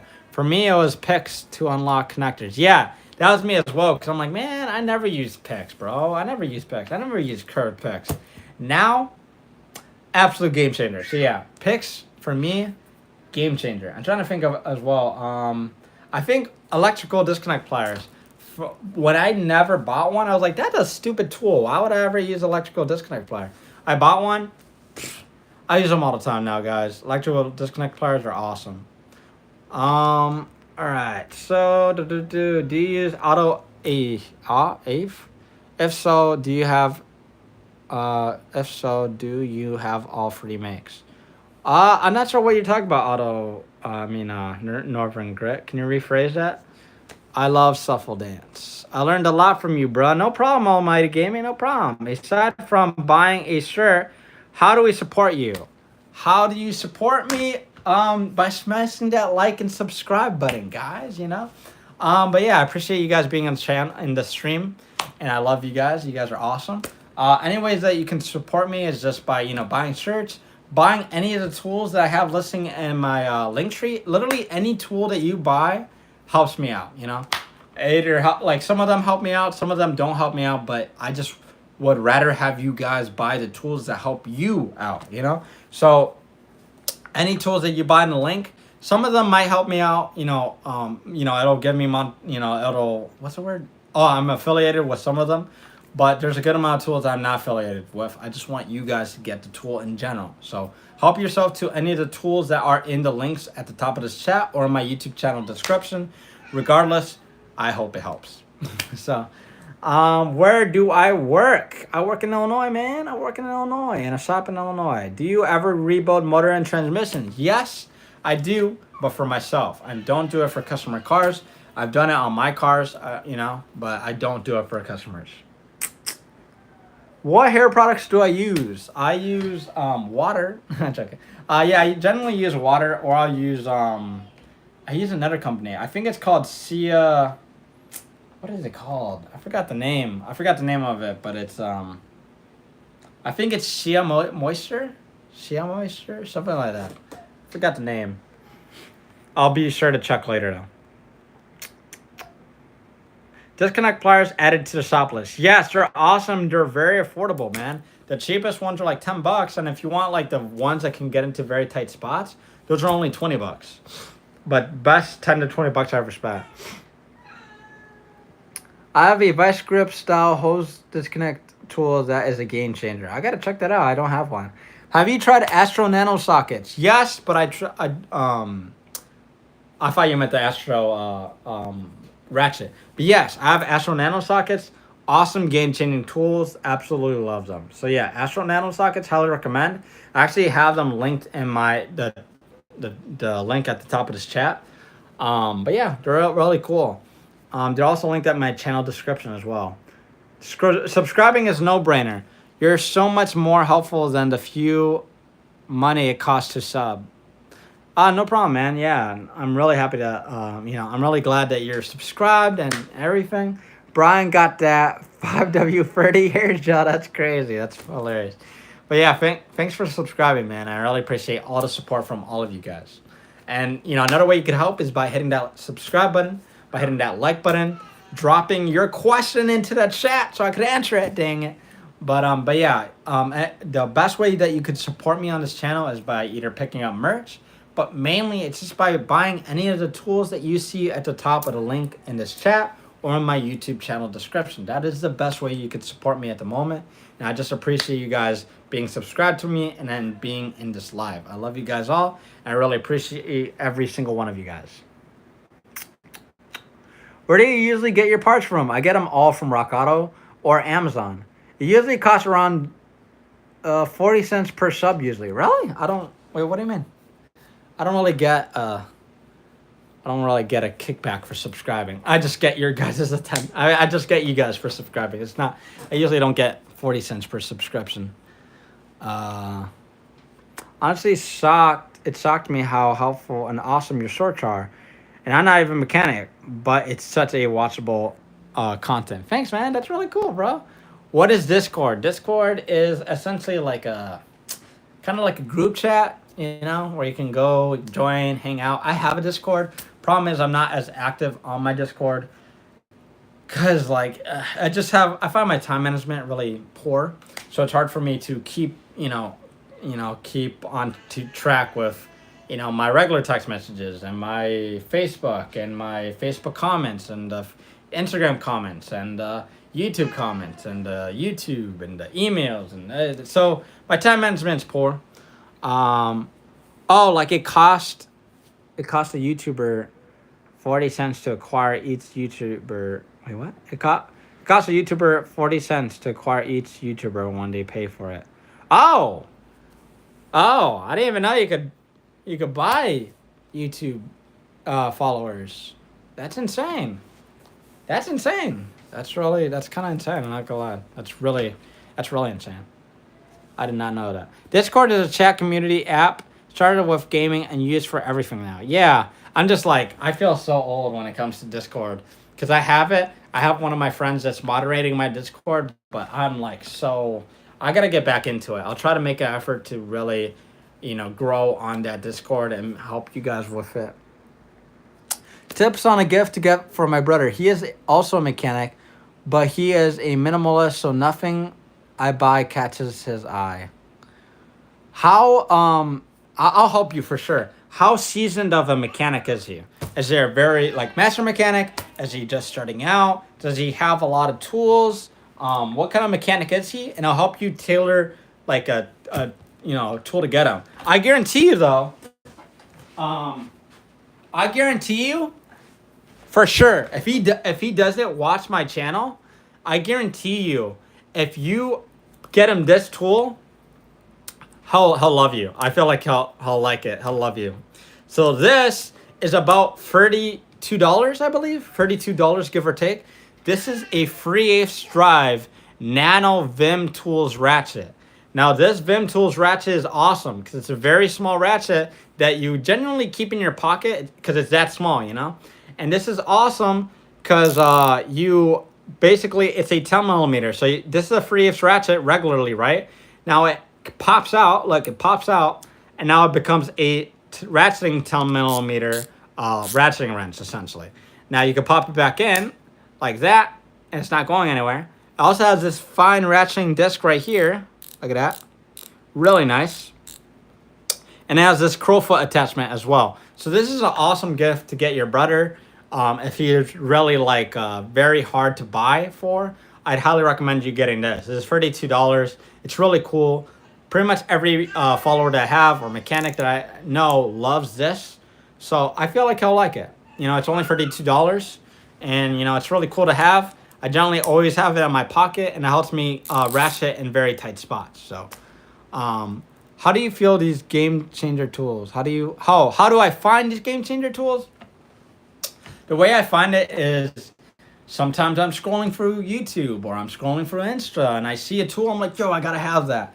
But also, you know, I just stumble on them. You know, I'll go into directly, you know, if it's not from Reels, I'll go to direct tool companies and I'll check out like what do they have to offer. You know, like Vim Tools has a lot of assorted different cool tools. So I'll go to a lot of the tool, you know, Reels. I'll go to YouTube. I'll go to the direct websites on certain apps. I find it just from experience from going to stores in the Harbor Freight or the tool truck. I mean, I don't go to the tool truck often. But yeah, so it's usually from Reels. It's usually from going to their websites. It's usually from companies reaching out to me and telling me they have cool tools. I'll get them and I'll bring them to you guys to show you how cool of a tool it is. So yeah, so really cool tool to have. Good gift for your brother, or yeah. Get a set of Niplex Cobras. Yeah, they're awesome. What's the truth on why German cars are more expensive to work on? Why? Because they need a lot more specialty tools. They need things like eTorx or Torx Plus, or like you need like tools like these. Like tools are, you know, to get into awkward spots. You know, it's more expensive to work on German cars because you need more tools to work on them. You need more specialty tools. You need a slimmer profiled ratchets. You need, you know, a lot of stuff like that. That's why German cars are a little bit more expensive to work on. Or you even need a scanner.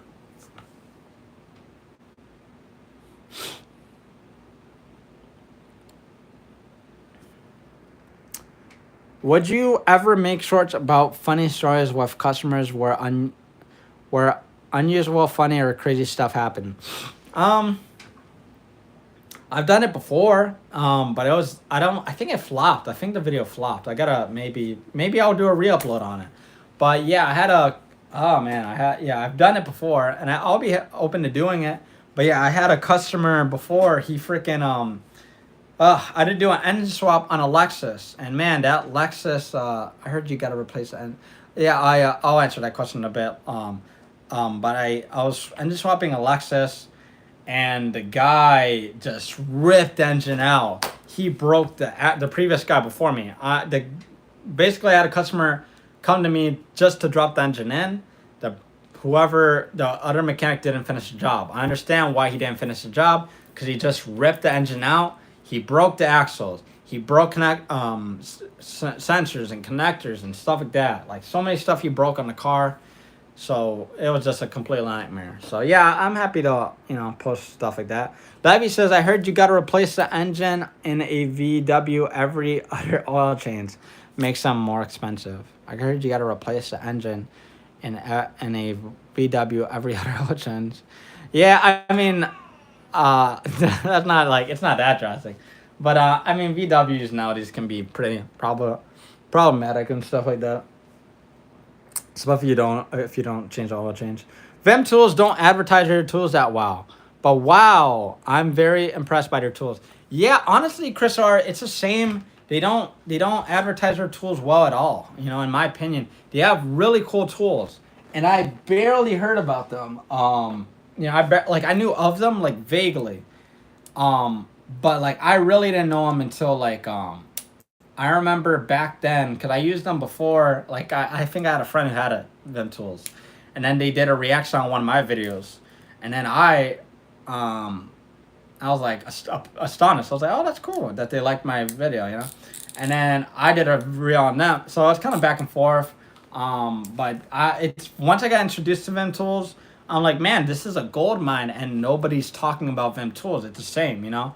So Vim Tools really needs to advertise their stuff more. I feel like they're going to get a lot of volume from me just because I genuinely love Vim tools. They're the same color as me. I use white and black. So they have, they have that from me. I mean, not from me. Like, I love that they use green and black and white. So that's cool. But yeah, Vim tools, I'm happy to market and show how good Vim tools are. They are an absolute game changer. I just wish they marketed their stuff a lot more. Oh God, my camera fell. I wish they marketed their stuff a lot more, but it's all good. How often do you change? How often do you change your own cars? Like, how often do I change the oil in my cars? Generally, I try to do every 5,000 miles. But I don't know if you're talking about changing my cars up in general, like buying a new car. Well, Yakfin says, when I had to work on a car that somebody already tried and didn't finish, I charged extra. I hate going behind anybody who leaves crap apart or in pieces. I agree. Guys, if you're a mechanic or a DIY person, if you're going to take over a job that's not from you, charge them extra. Honestly. Chris R says, if you keep advertising them, hopefully they give you some free tools. Yeah, no, I'm really... hold on. Sorry if I heard my daughter. Yeah, no, I'm really cool with Vim tools now. Back then I wasn't as much, but I still sold their tools. Now I'm really cool with Vim tools, and now I get cool, some cool stuff from them, and I show it to you guys. So yeah, pretty cool. Me and them have a really good friendship and partnership. I talk to a lot of the guys at Vim Tools. I'm going to go to some other events as well sometimes if I ever have the time for it. But yeah, I'm happy to advertise some of the tools they do send out. Yeah, so I'm happy to represent them since they're not representing themselves, and they do send me some cool stuff like this. So yeah.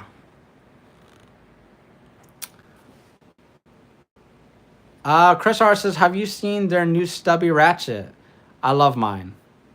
You mean this one? Are you talking about this stubby ratchet? Robert Rodriguez says, in your opinion, what are the best truck engines made 2000 and up? Does LS count? I mean, I don't know too many of the truck engines, but I know the LS engines. They're pretty good engines. Is that red box behind you from Also Tools? Yes. Tech 28. I don't know if you were in the stream earlier, but this is a torque wrench from Vim Tools, Also Tools. So this is a split beam torque wrench.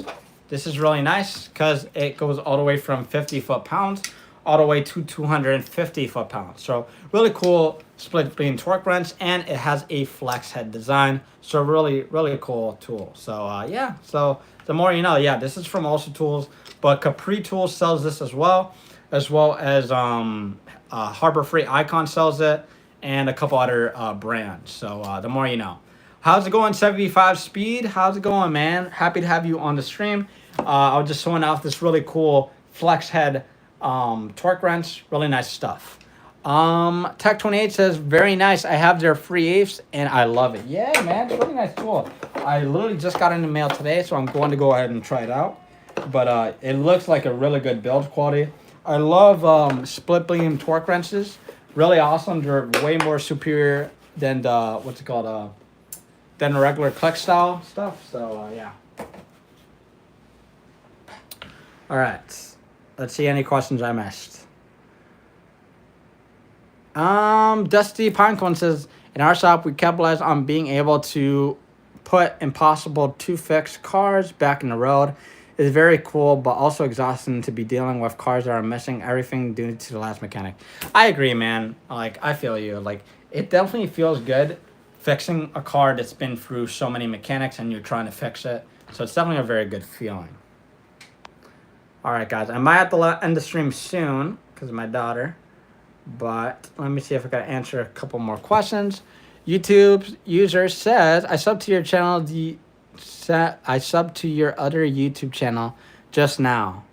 What other YouTube channel are you talking about? I only have one, and it's Gearheadbryan. My previous channel is Tuned for Speed.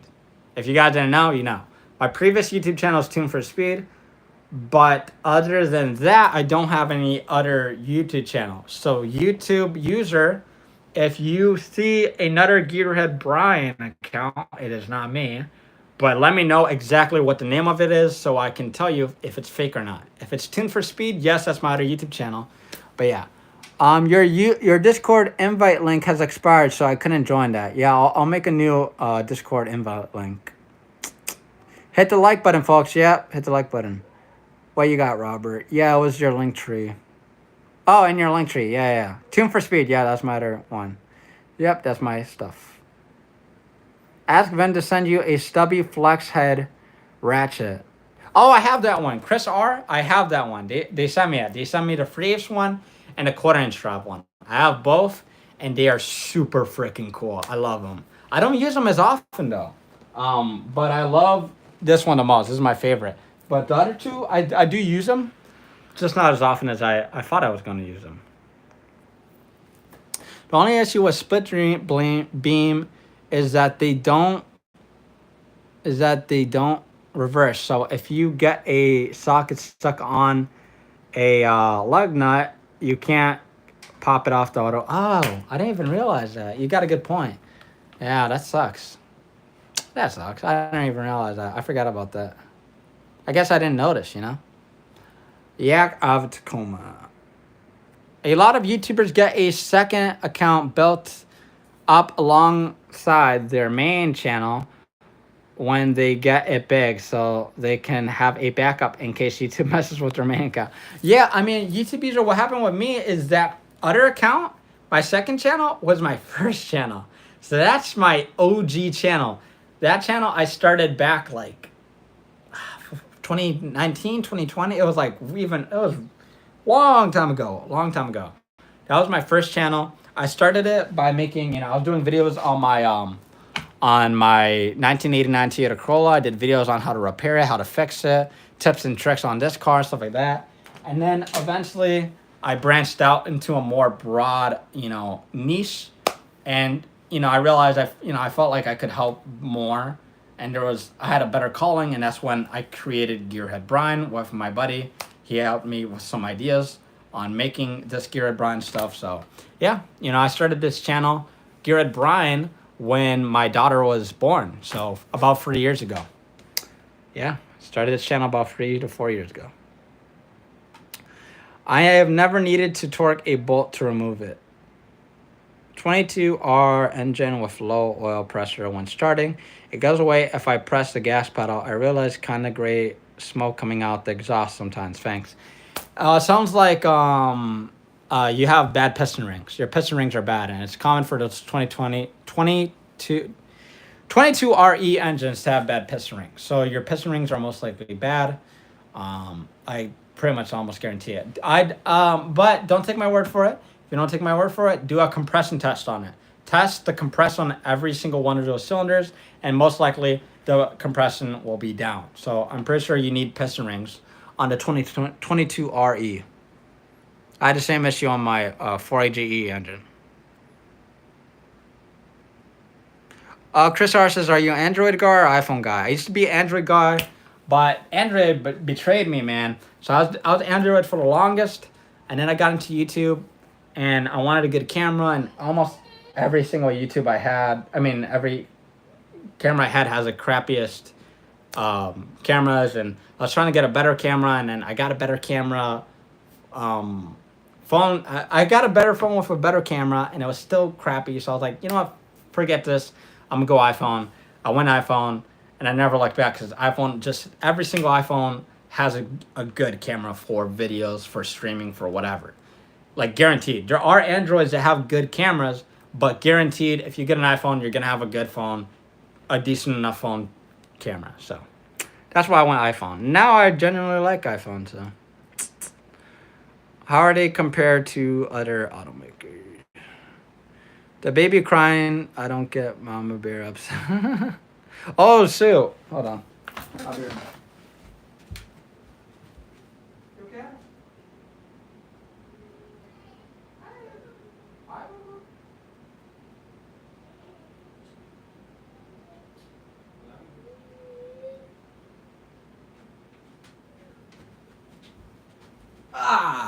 All right, guys.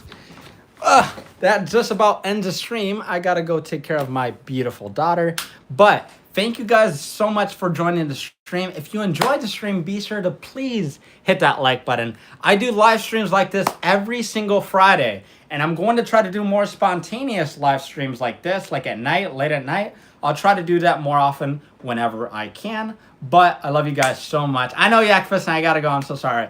But yeah, I'm going every Friday. I do live streams. I'll catch you on next Friday live stream, and I'll also try to do another night live stream if time allows. So love you guys. Really happy to have you on the stream. No problem, YouTube user. No problem. Really happy to have you. Thank you guys. Yeah, thank Mark Olson. Thanks Chris R. Thanks YouTube user Yak Fissin, Riley's, Roberts, Dusty. Thank you guys all. Tomcat. Good night. Ben S10. No problem. Mark Olson. Really happy to have you guys. I love you guys all, and I will catch you guys in the next one. Hope it helps. And I gotta click